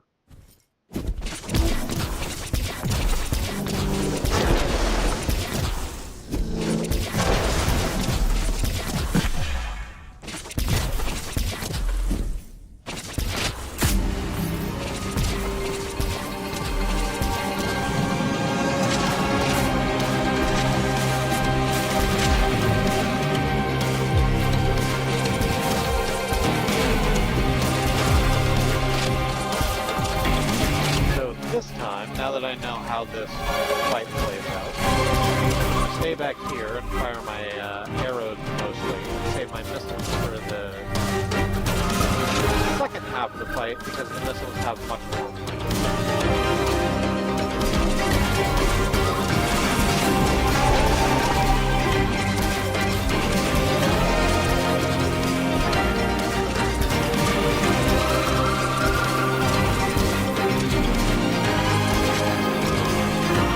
Like, just sort of knowing what's happening is going a lot better, honestly, because we're almost at half health already.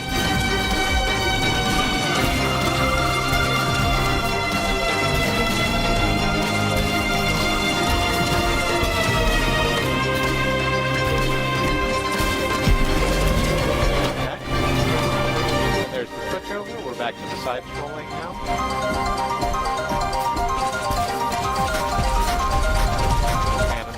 Lay fucking missiles at you.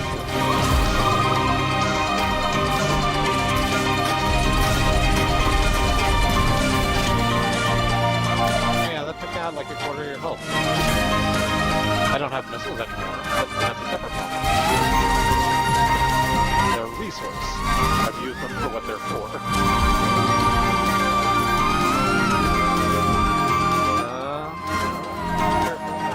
Right into the lead.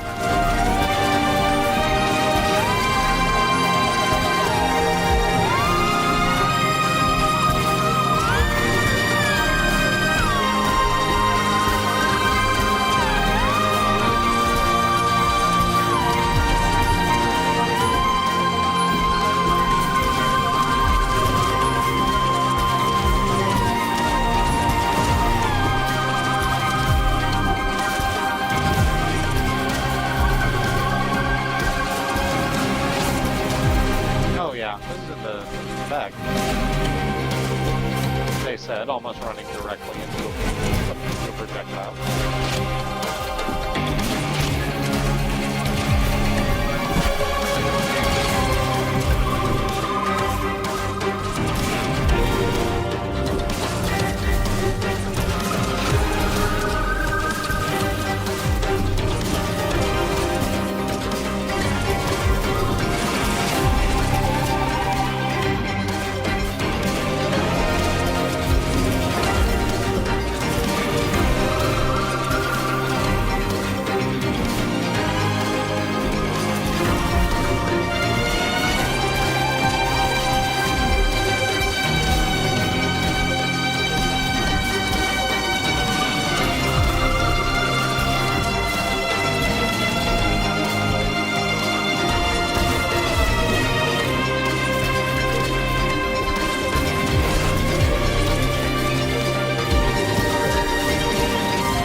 out there? Augustus is exploding uh,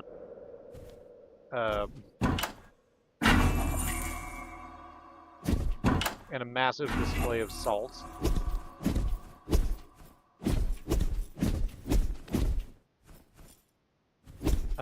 Presumably going to the left will take us out the way we came. Let's go the other way. Back to the Temple of Creation, and not... Oh, hey! You are the person that we've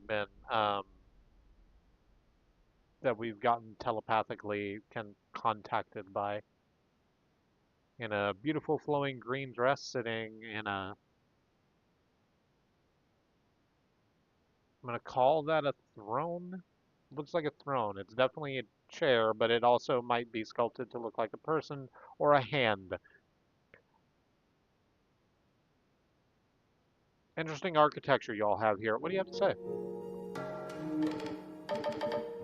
This is Lazuli. Lazuli? Lazuli, probably. Dandara, you did it. Against all odds, you defeated Augustus. In the past, the salt was in a beautiful piece. Oh, how I grieve for those days. I have lost my strength to fight, but please, Dandara, this is far from over. Help us see those days again. I can feel in the depth of my heart that this is right for you. Take this.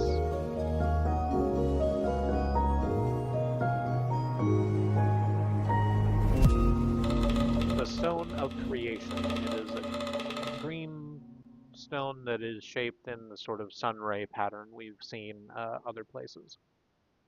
Forged in the old days for exploring the salt, it's where its carrier can leap farther when a creation device is nearby.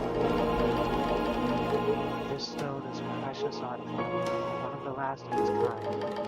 It will help you travel greater distances within the salts. The camera now points to one of the altars that we've seen before. Please, go now. You must continue your journey. I hope you understand. Okay. Oh yeah. And standing on the altar gives us apparently no lower limit to our leaping ability. No upper limit? Yes, no upper limit. There's not a lower limit either, but that's not impressive.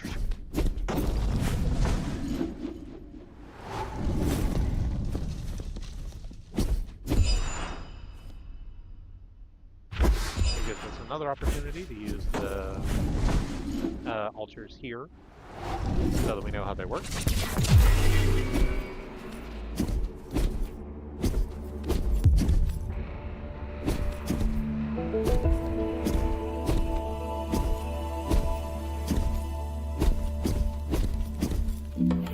Let's go ahead and stop here in the village center camp for just a moment. Do our level up. We cannot do our level up. We do not have enough to level up with. Look back over our memories, although I think the only thing that opens is the Stone of Creation, which indeed lets us know when a creation device is nearby.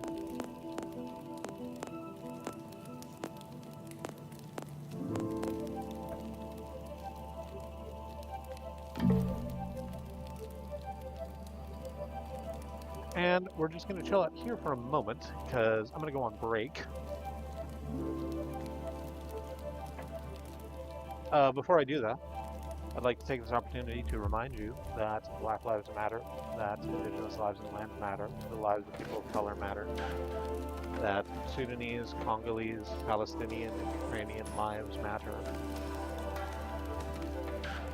And there are many ways to stand in solidarity with your fellow travelers upon this earth, and we like to push for direct mutual aid as it helps people who are suffering right now suffer less, and people who have a firm foundation under them don't need as big a lever to make the world. So during the break, I'm going to go to the mutual aid hashtag on my social media and boost what needs I can there. I suggest you take the opportunity to check out other to check out mutual aid initiatives that exist in places where you operate, both online and in meat space. Because the only way we get out of this is through, and the only way we get through this is together. In the meantime, get some water, like I'm going to. Maybe do a stretch, or have a snack, or whatever self-care is useful to you. I'll do the same, and I'll see you back here in a little bit. Please join me then.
Oh, I should have used the I should have used the Steam Deck.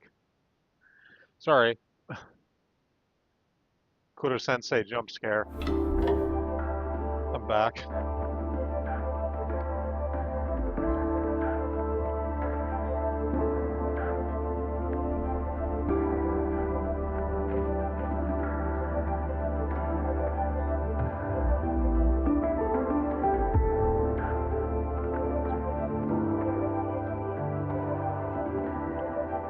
Um,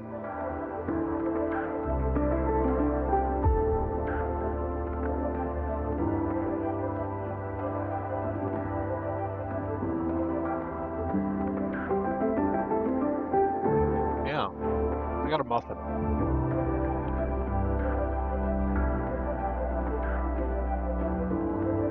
It was supposed to be for breakfast tomorrow, but I needed a little bit of a snack, so I just chomped through half of it and brought my water out here.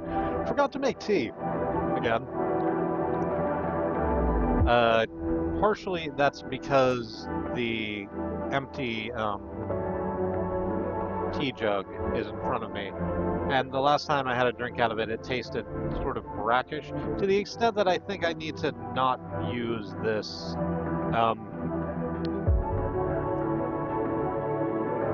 fucking whole milk half-gallon jug that I've been using to make tea in, and instead maybe just get a container, like get a bespoke jug for that purpose.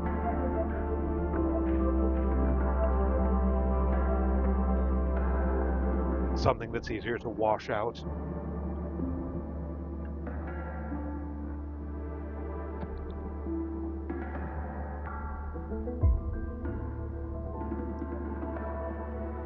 It's on the list, but there are so many things on the list.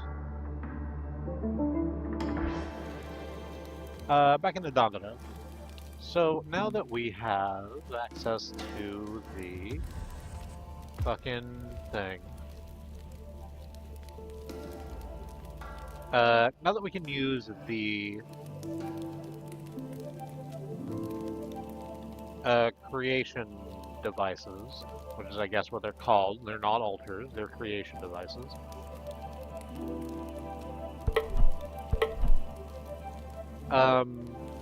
We can get out through the main gate over there to the right.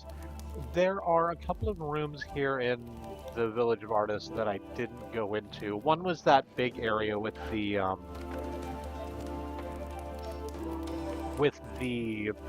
wheels in them. Didn't go that way. So let's go that way real quick. Because I know we absolutely can. And presumably we'll be able to handle whatever's on the other side of that now.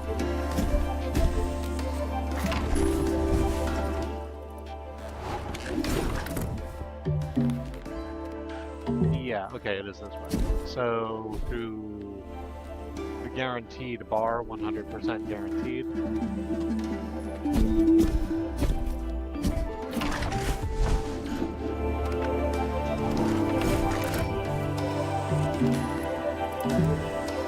Back out into the alley. Oop, hey. One of those eyeball things. I'd forgotten those were a thing. It's cool, now that I remember that they are a thing, I can remember to blast them before they become a problem.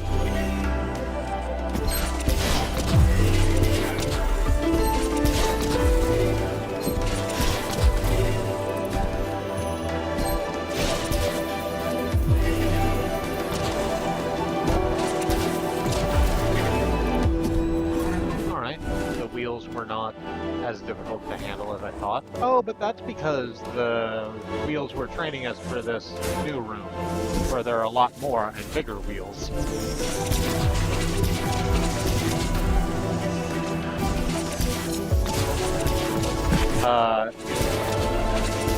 It's a very beautiful room. Let me take a moment to describe it. There are, like I said, several wheels in the middle. They're covered wheels with the salt, I suppose, that lets us stick onto surfaces. And there are two waterfalls falling on either side of the room, through them.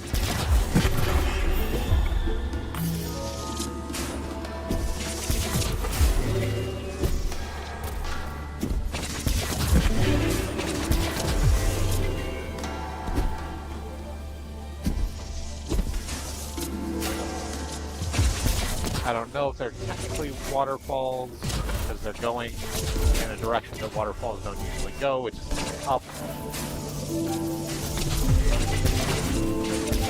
So I guess technically they're water rises.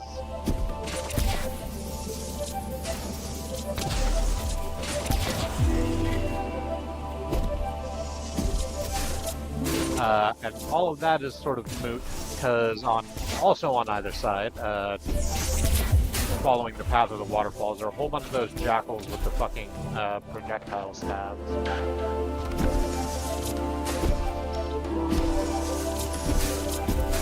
Maneuvering between wheels is a little fraught, because they're not all moving the same direction. So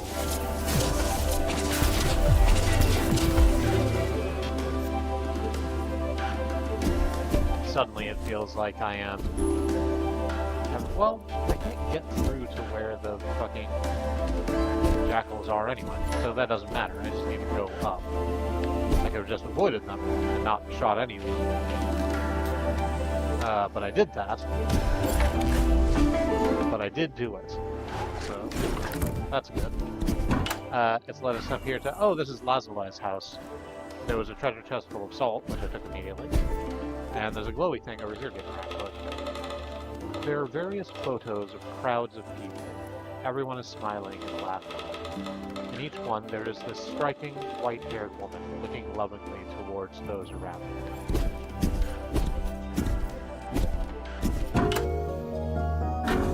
Here's another treasure chest, which looks like it's full of more essence uses. Yes, it is. Use it close to your heart to regain your strength. We can now use the essence jar 3 times.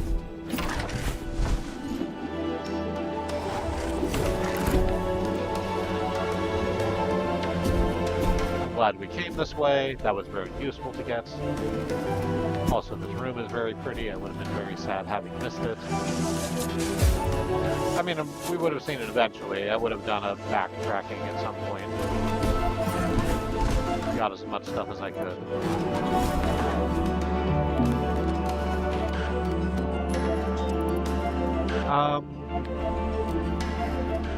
So we can go out through the main gate. Presumably that's the way I should go. I kind of want to go down to that first camp that we found, because there's a door over that way, and I can't remember at the moment whether or not that's a door that we could have accessed before now. Like, at the time. Presumably we can't go too far. This is clearly, like, the first area we're meant to go. Oops, hi.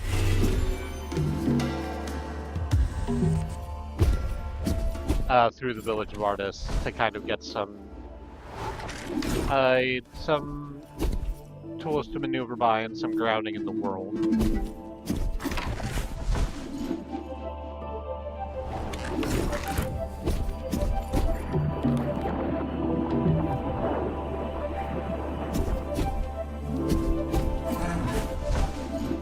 Let's go down this way anyway and check it out.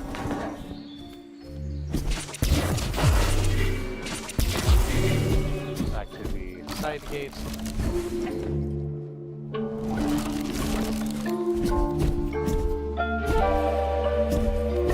Oh right, there was a sign here saying that going to the right would take us to the primal woods.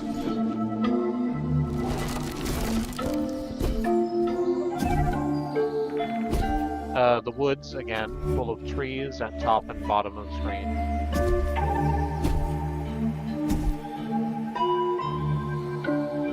Very lovely. We can actually get a little further in this than I thought we might be able to.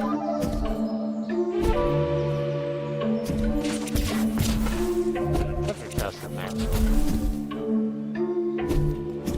And the wall in its own little you're in its own little partition in the middle of these platforms. I'm not sure how to get at it or how to get it out. So, instead of that, let's go over here, where there are a whole bunch of dead trees.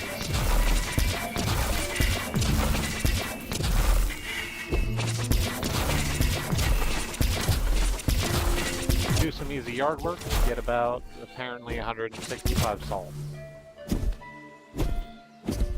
We're doing our part.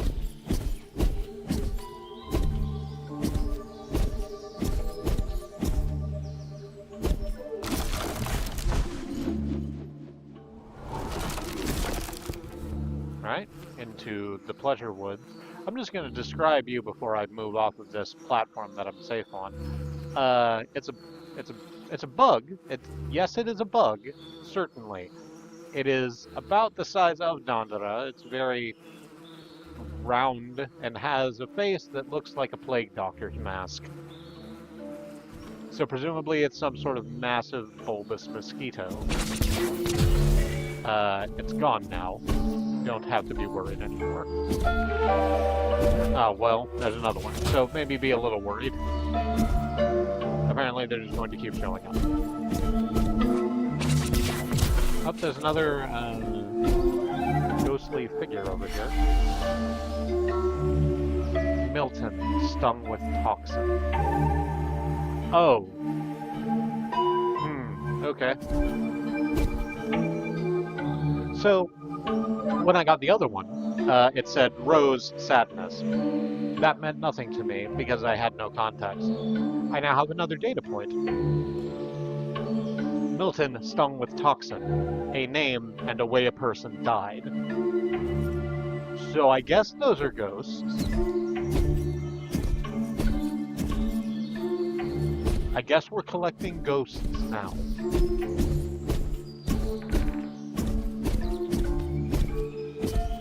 Salt's haunted. Always has been. Oh, shit. I just jumped right into y'all.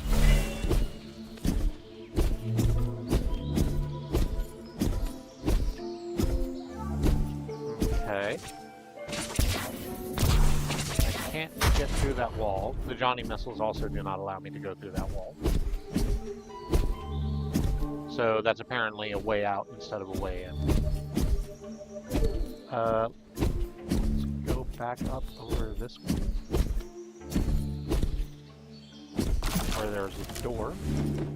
We will just move through that. Onto apparently the fighter's trail.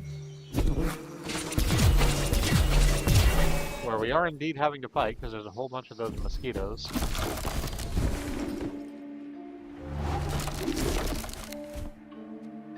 Out into the Primal Woods, where it is apparently the Confusion Ruins.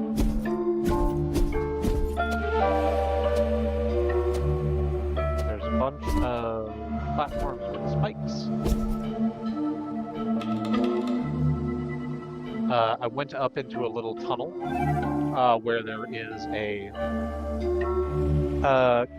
cross-shaped that we cannot get to the other side of. This contraption from the old days remains motionless. It's made of ore mined in the desert, so presumably we will need some way to get that moving before we can go do stuff with it. There was a creation device over to our left, and I'm going to check that out here in a second. We wouldn't have been able to use it if we just came here. Oh, hang on. Arrow of Freedom. Her purpose renewed, Dandara's energy burst has grown.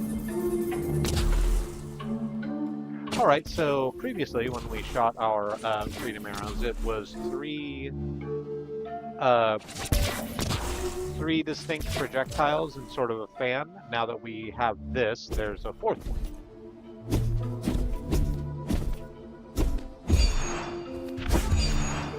I'm very excited by that. More arrows equals more damage. That's just science. I mean, presuming you hit with them, right? Arrows don't do a damn thing if you don't hit with them. That goes back out to the cross shape, to a different section of the cross shape.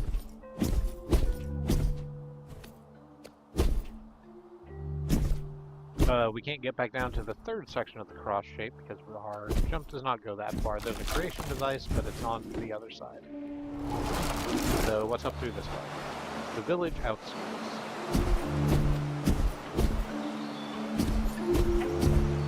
A very peaceful little journey. That takes us to the Primal Woods. That takes us to the Village of Artists. Oh, I bet if I go through this door, it's the main gate. Yeah, it sure is. Okay, so we didn't need to go to the main gate. We've gone all the way around.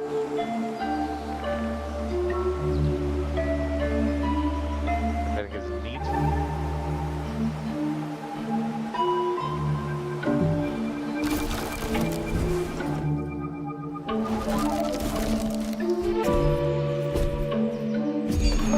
There is a camp discovered. Oh, well, let's sit at camp and probably level up. But oh, we can level up twice. Let's go ahead and increase the essence effect too.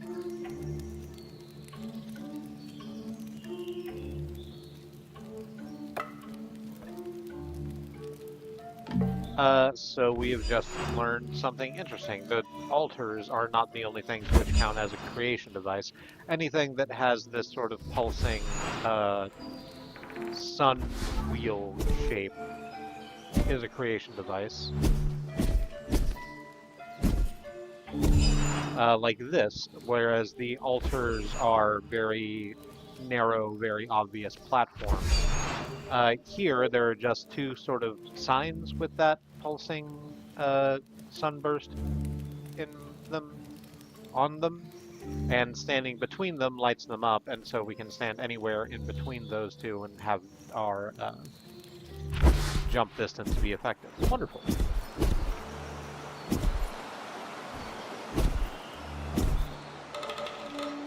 The Colossal Bridge is over to our right, and the Dreamlands are above us.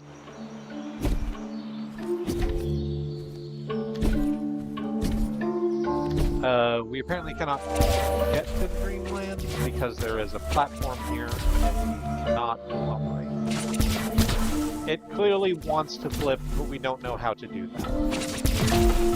Firing our arrows of freedom at it doesn't appear to do anything. What about the Johnny?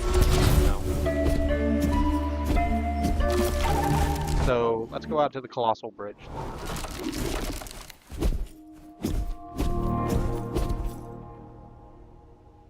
Oh, Lazuli is out here waiting for us. Oh, right, this is going to be the Colossal Bridge that we saw broken in the intro, yeah. Dandara, my dearest, this is, or was, the Colossal Bridge. It has been a long time since anything good came from the other end. We used the Creation Stone to build a path for you. A one-way path. But before you cross, I want you to listen well. Until now, you have been fighting in familiar territory. Once you cross the Colossal Bridge, your journey will become more difficult, unnatural, and unpredictable. The Eldarian army will be in their own hands. They will crawl out from behind every corner. They will try everything they know. For the salt, you must not concede. You must not, Dandara. Once you have crossed, make your objectives clear and your mind clean. Find and destroy Eldar, their leader. Only then will we have again the peace and the love we once had.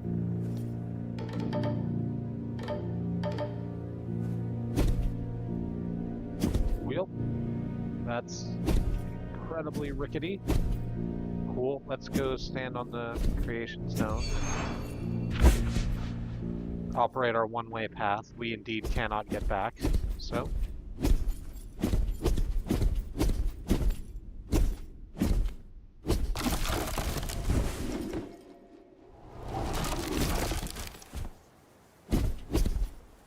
Ooh, out into the Traveler's Corridor, another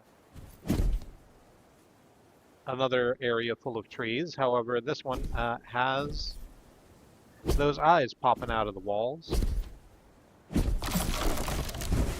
So just a warning that we're probably going to see those a lot more often. Here we are in the Capitol outskirts, where there is a campsite, so let's stop at it for a second. We just did a whole bunch of level ups, so we don't have any more level upping to do. But that saves our game, so.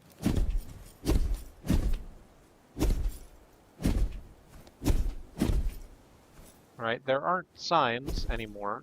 There's a door down, a door up, and over to the right, a very tech-looking corridor with a very technological-looking door. Let's go in here and see how bad it's going to be. The Intention Capital.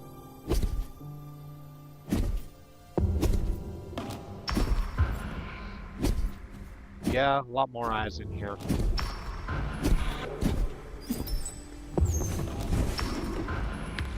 It kind of has a very space station-y look.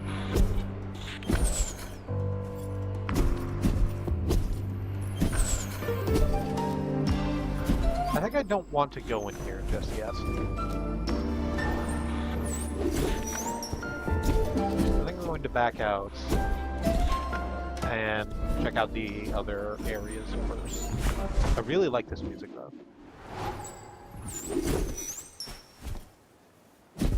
It's very crystalline, clinky.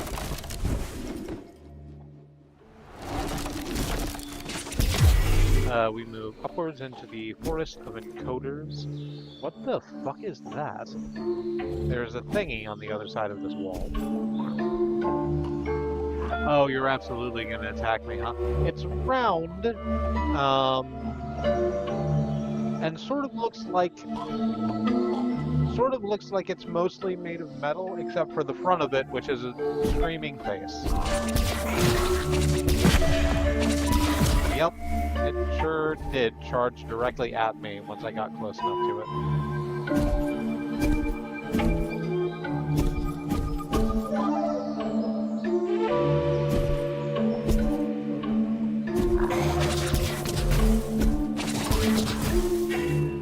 Okay, so as they charge, the metal that makes up the rest of their bodies closes over their face. So unlike the orbs that we were shooting down in the Village of Artists, I can't just like play chicken with these and get off my shots early. I have to actually get around behind them or get away far enough where their shields will open and I can bust them in the chin.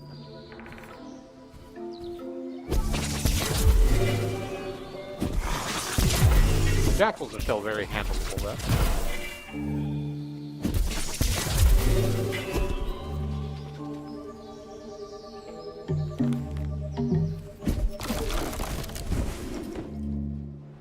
Is there bestiary?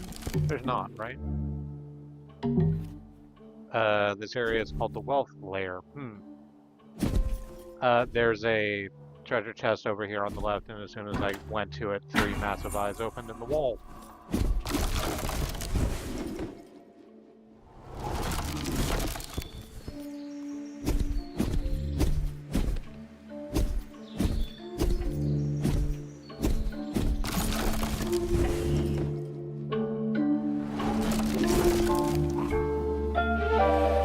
Out into the Hoarder's Woods.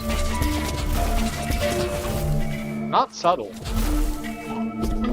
Not trying to be, I don't think.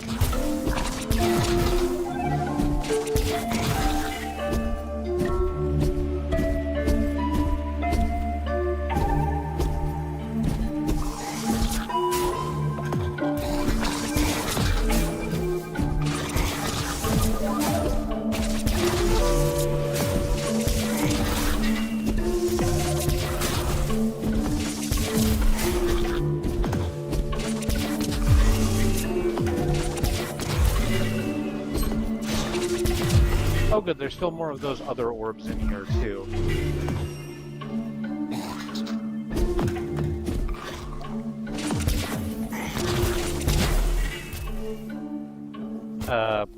That's okay, they're completely handled. Oh, that's a little too close to that jackal. That's on me. That's okay, because we raised our healing essence enough that I can just heal once from almost dead and be back to full. There's a mother brain canister over there. No, it's gonna be hard to get close enough for that.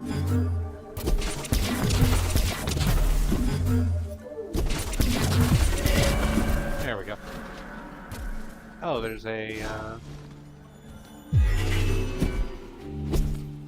ghost over that way. I'm gonna start calling them salt ghosts. Carlos, thoughts of tomorrow.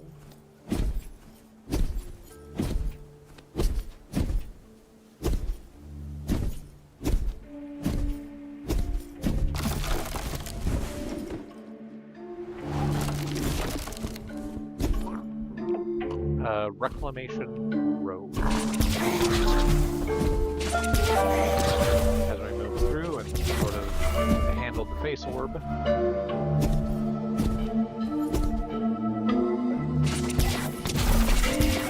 The path is blocked by some dried brambles. Let's do that. By means of shooting them. I don't know, when all you have is a hammer.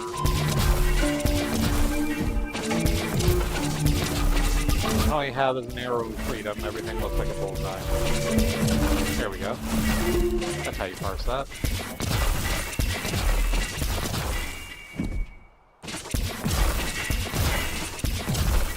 As we move up here, the corridor is getting narrower and our camera focus is getting more intense.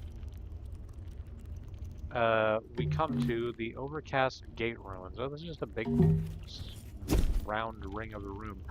What in fuck are you? There's a thing in the floor. It looks for all the world like a maw. It's got it's a mouth with red wiggly teeth, so that's cool. I can platform into the center of it. I wouldn't say it's a good idea. I'd probably want to get out of it pretty quickly. So let's test that theory. Oh yeah, that closes around me very, very quickly. Or not around me. I got out of the way, but it closes very... Okay. It closes very, very quickly.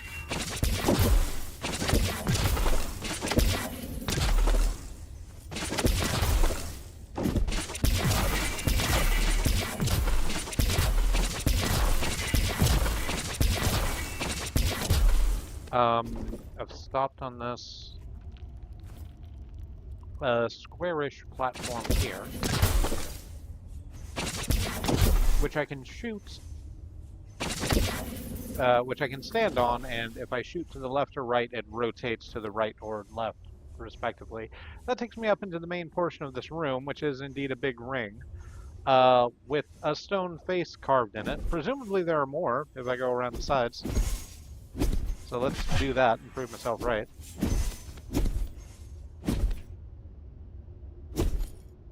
There's also a way into there that I apparently cannot get out of, or get into, because I cannot leap far enough.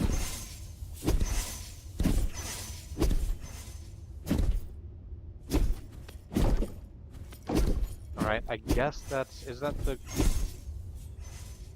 other half of the ring that other exit is at, or... Yeah, okay, the, tunnels that I can not get up into... Oh, I've died. The tunnels that I cannot get up into are at the east and west of the ring.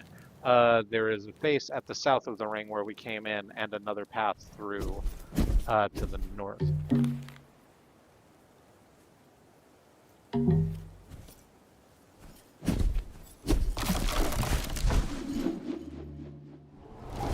Now that we know that, but we've died and had to go back to the very beginning of the forest, let's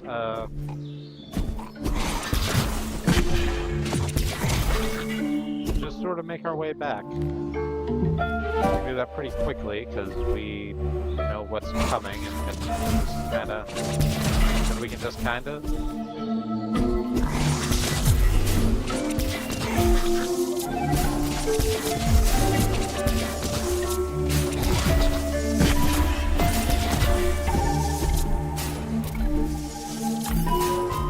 We can just kind of throw ourselves directly into these fucking jackal projectiles a couple of times because I'm too busy trying to juke the face orbs and not paying attention to that. Oh, this is the wrong door to go in anyway.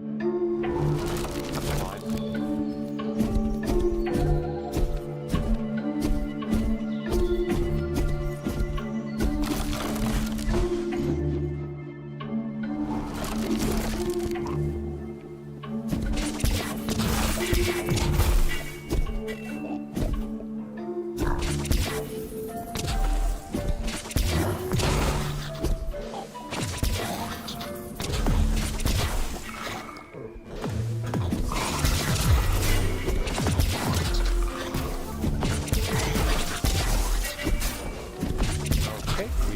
Back through this room, take out the face orbs and the jackalmans.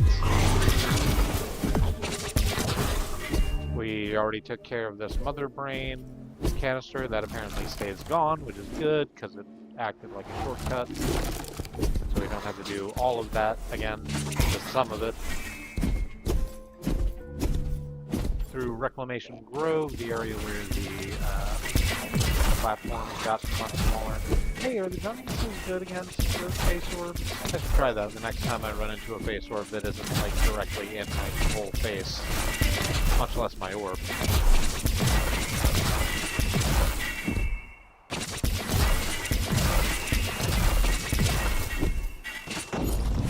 Alright, and we're back to the ring room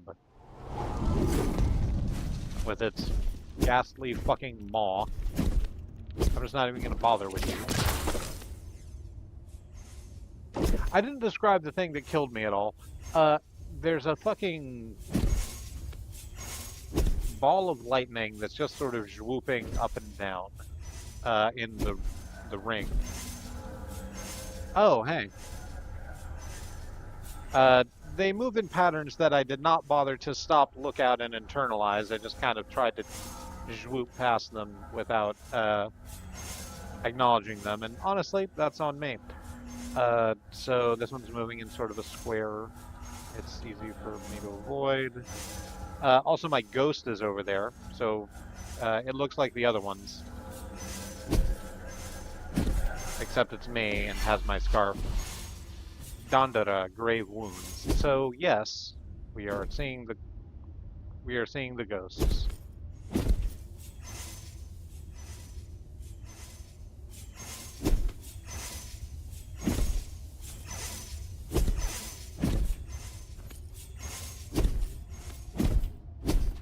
The ball lightning is moving variously in square and triangle shapes. So we got past that. We're gonna see what happens when we go through this door. The Corridor of Conscious Recollections.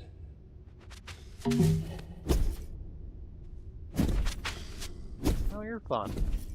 Look at you. Hang on, let me get down to you. Is that gonna... Okay. What do you like? There's these little, sand goobers.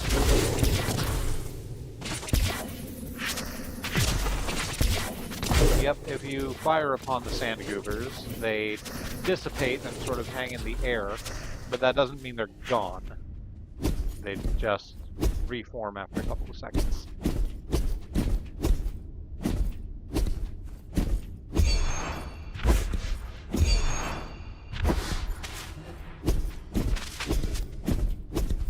Well, there was a creation device, and I really wanted to look and see what it did. And what it did was be a shortcut back to the beginning of this room. So now I have to go back through the room again, but that's okay. We live and we learn. This is the view of solitude in a new area, the Remembrance Desert.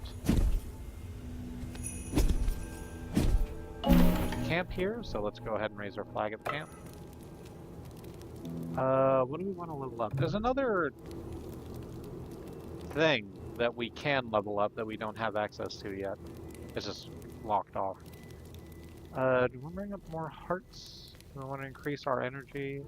I think more heart.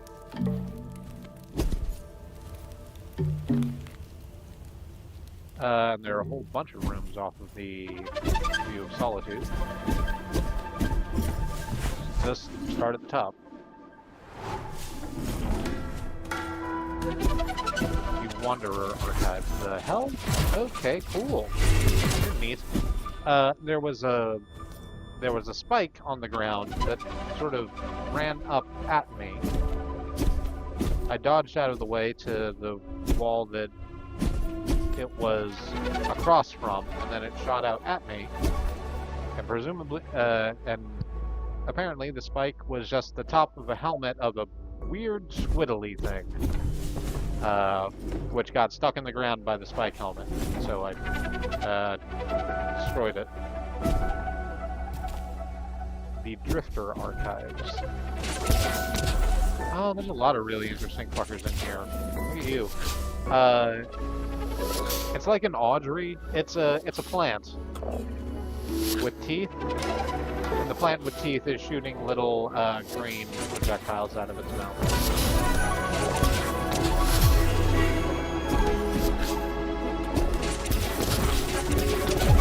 You can still just kill it with regular shots, though, so that's fine.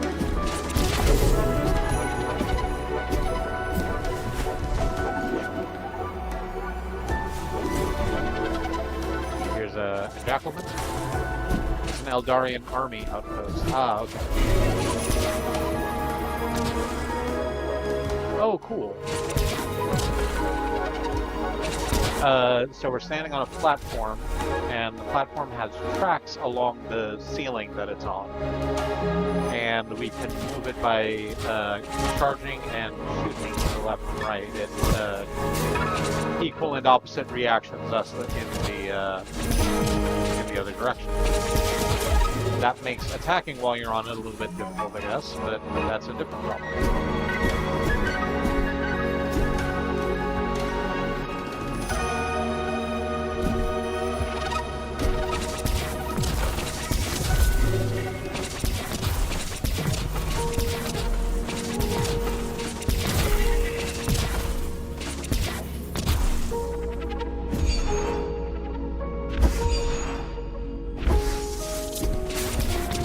There's an easy way out of this room. But I don't want to take the easy way out of this room. I want to see what else.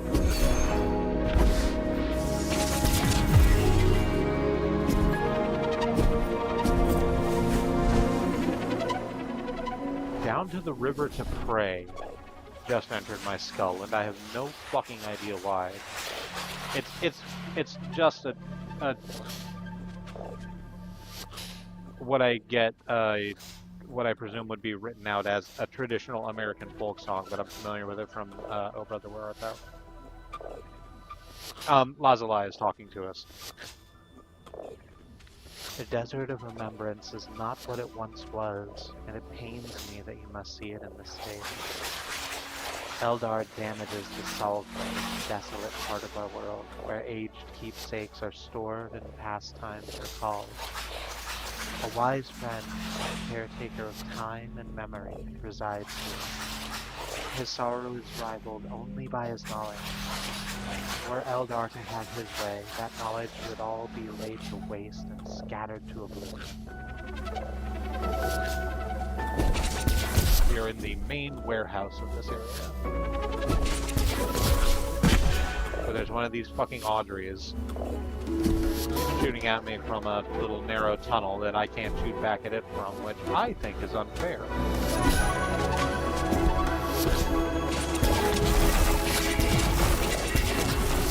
I haven't described the change in area much.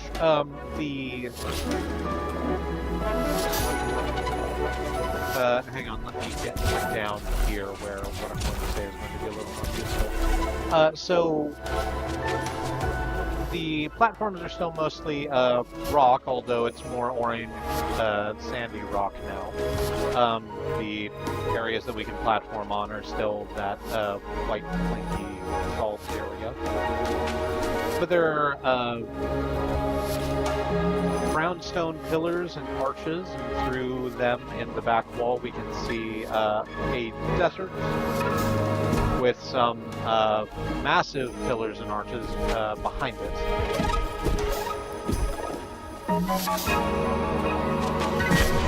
Ow, motherfucker. I got caught by one of the sand goobers because I wasn't paying attention. I was looking at the gorgeous backgrounds.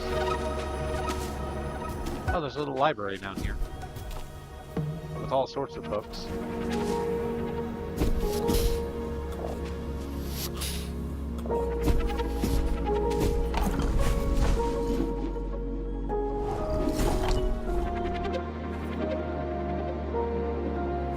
We come out into an area devoid of enemies, which apparently is called S, for Smiles and Stars.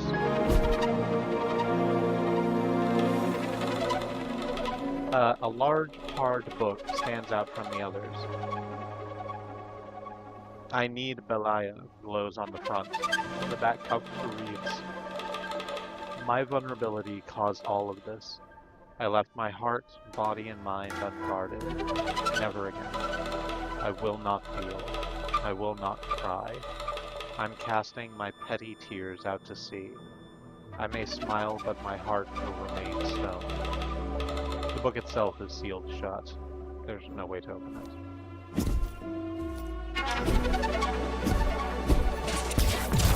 There are a lot of ways out of this room. Let's just start at the left and work our way around. The Broken Heart Archive, or Broken Heart Archive, I suppose. I didn't need to portmanteau that. I did. I don't necessarily feel positive about what I've done.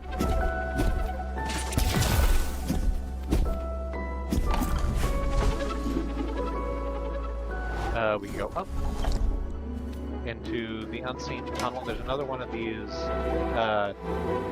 spikes on the ground. I'm just gonna go ahead and let you... Oh, hey! So apparently, if the corridor isn't narrow enough to get the spike helmet stuck in the opposite wall, the little squiddly goes up and shoots a couple of projectiles before going back down.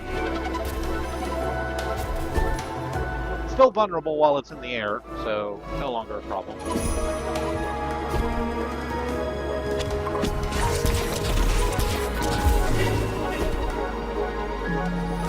I like its little, when it is stuck in the wall, I just got another one stuck in the ceiling.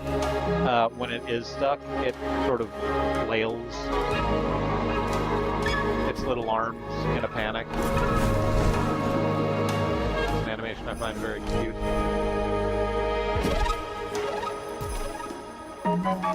It's not blasphemous levels of intense pixel animation, but it's on that path. We come to the auditorium. There's a chest right here full of salt.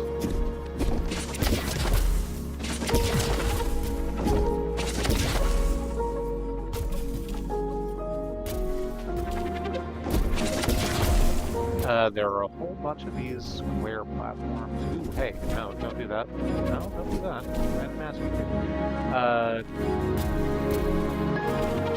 There are a whole bunch of these square platforms, the ones that rotate when you shoot them.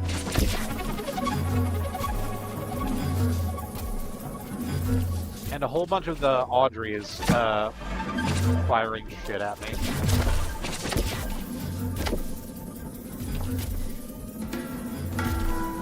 And those are fine because they're fixed projectiles and I just need to time my shots right.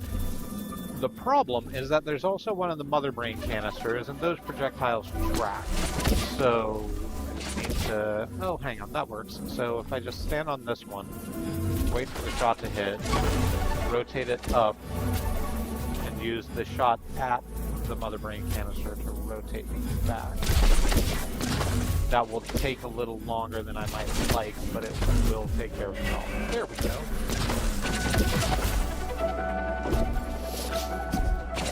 Can I blast you fuckers? Yes, I can. Okay, so let's take care of you Audreys.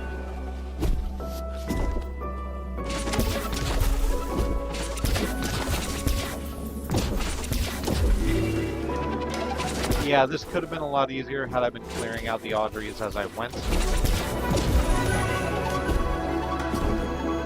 But I didn't.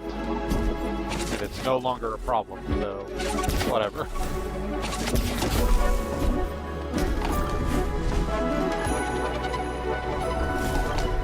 Let's go ahead and heal since we're getting a little low. Into the museum main hall we go. There's a thingy. We can look at a painting on the wall. The description is, a girl with long red hair gazes upon the end of the world.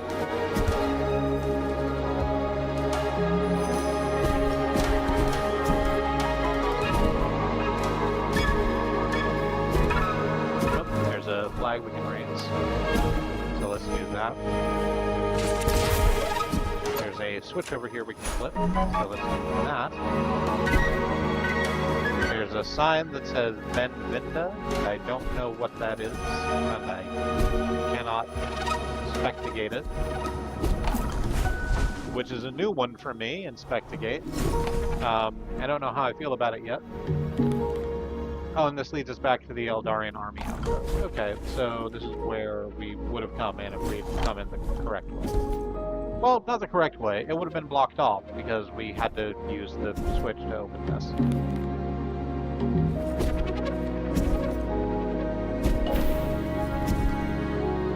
Raise our flag.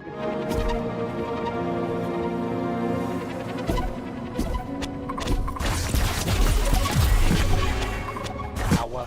Owa. Okay. Okay. Okay. I hate that.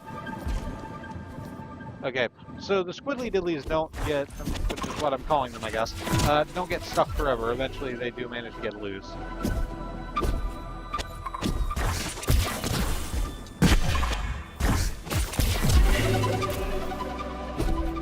But that's okay, because if I'm paying attention, they get stuck for long enough to absolutely take them out from underneath. Oh, hey, that's, fucking the things again. We are in the Archive of the Regretful, where there are some, concrete walls that we can blast apart with Johnny missiles. So let's do that thing.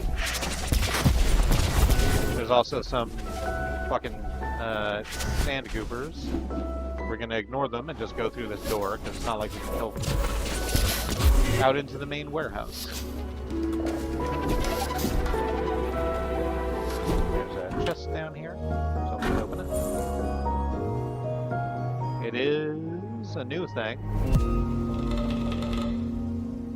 An infusion of salt. Use it to recharge your energy. So this is probably the other thing that we can upgrade. It is a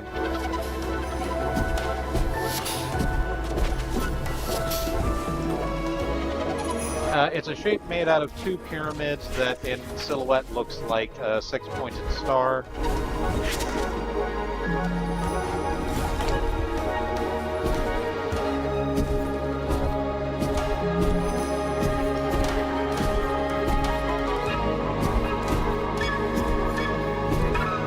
Refill our energy, providing the same purpose as the essence flask, but for our missiles, which is nice because the missiles have been very useful. Also again, also and again. All right, so that one's me. That one's all on me. I'm gonna get. Fortunately, the flag isn't very far away. So,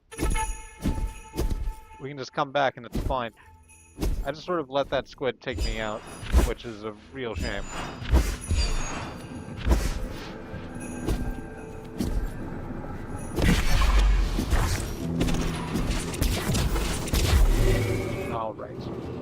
That time I did it a little smarter.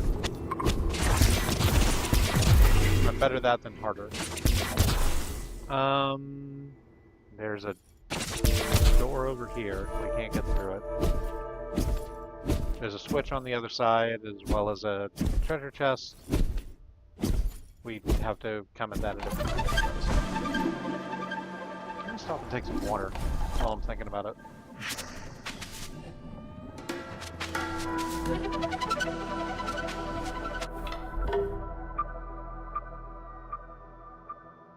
I saw those little sand goobers coming for me, so I had to pause the game so that I wouldn't get just smacked around while I was drinking my water.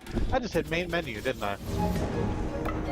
Yup, sure did. Well, that's fine. Does it save at the same spot? Yes, it does. Okay, wonderful. So I don't have to worry about going all the way, pardon me, going all the way back to the last flag if something untoward happens. Or indeed when I quit the game for the evening, which I might soon because I'm currently yawning.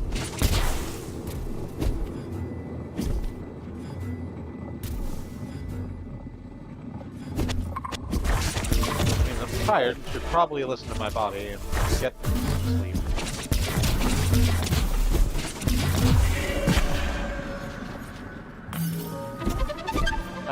Let's go a little bit longer.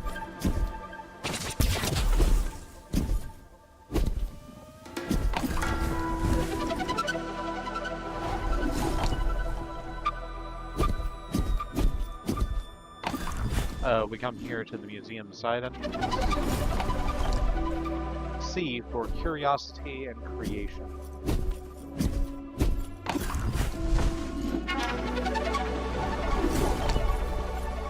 F for findings and fun. Here's another of those cross-shaped contraptions. It remains motionless. It's made of ore mined in the desert. So we still need a way to activate those.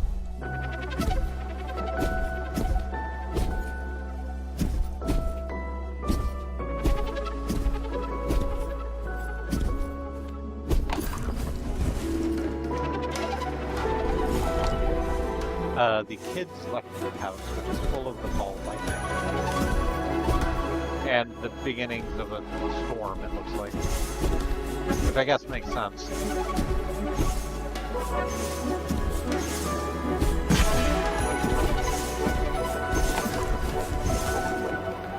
We go down. Out into the tower stairway. Camp discovered. And there's a ghost over there. Let's go ahead and grab the ghost first. Raider, too slow. Alright.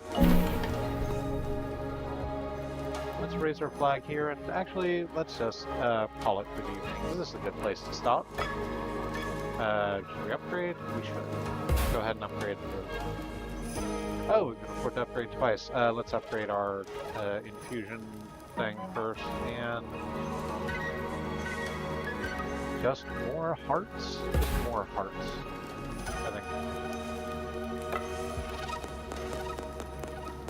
Did anything interesting happen in the memories? I don't believe so. Double triple check. Nope. And this is where we're gonna leave it for the evening.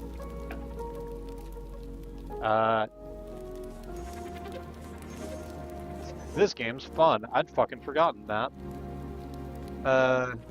Not forgotten, I remembered it being good, but actually like swooping around, jumping from floor to ceiling from moment to moment is actually really, really cool. And fun to do. It is an interesting way to traverse the space. Yeah, that's gonna be it, for the evening. Thank you so much to anyone who, is joining me, either in real time as I am, well, it's not in real time, is it? Because there's a stream delay. So no matter how far in the past I am to you, I'm glad that you in the future have chosen to spend some of your time with me. I've been Remy of the Free Association. We are gonna. The next stream's on Tuesday, like usual. I'll be playing more of this. I'll set a reminder on my phone to look up more detailed fucking uh, content warnings. So I'll be able to do that a little bit better when I come back next week. And until I see you next week, I love you. I want you to stay alive. Believe in yourself and care for each other. Have a good night.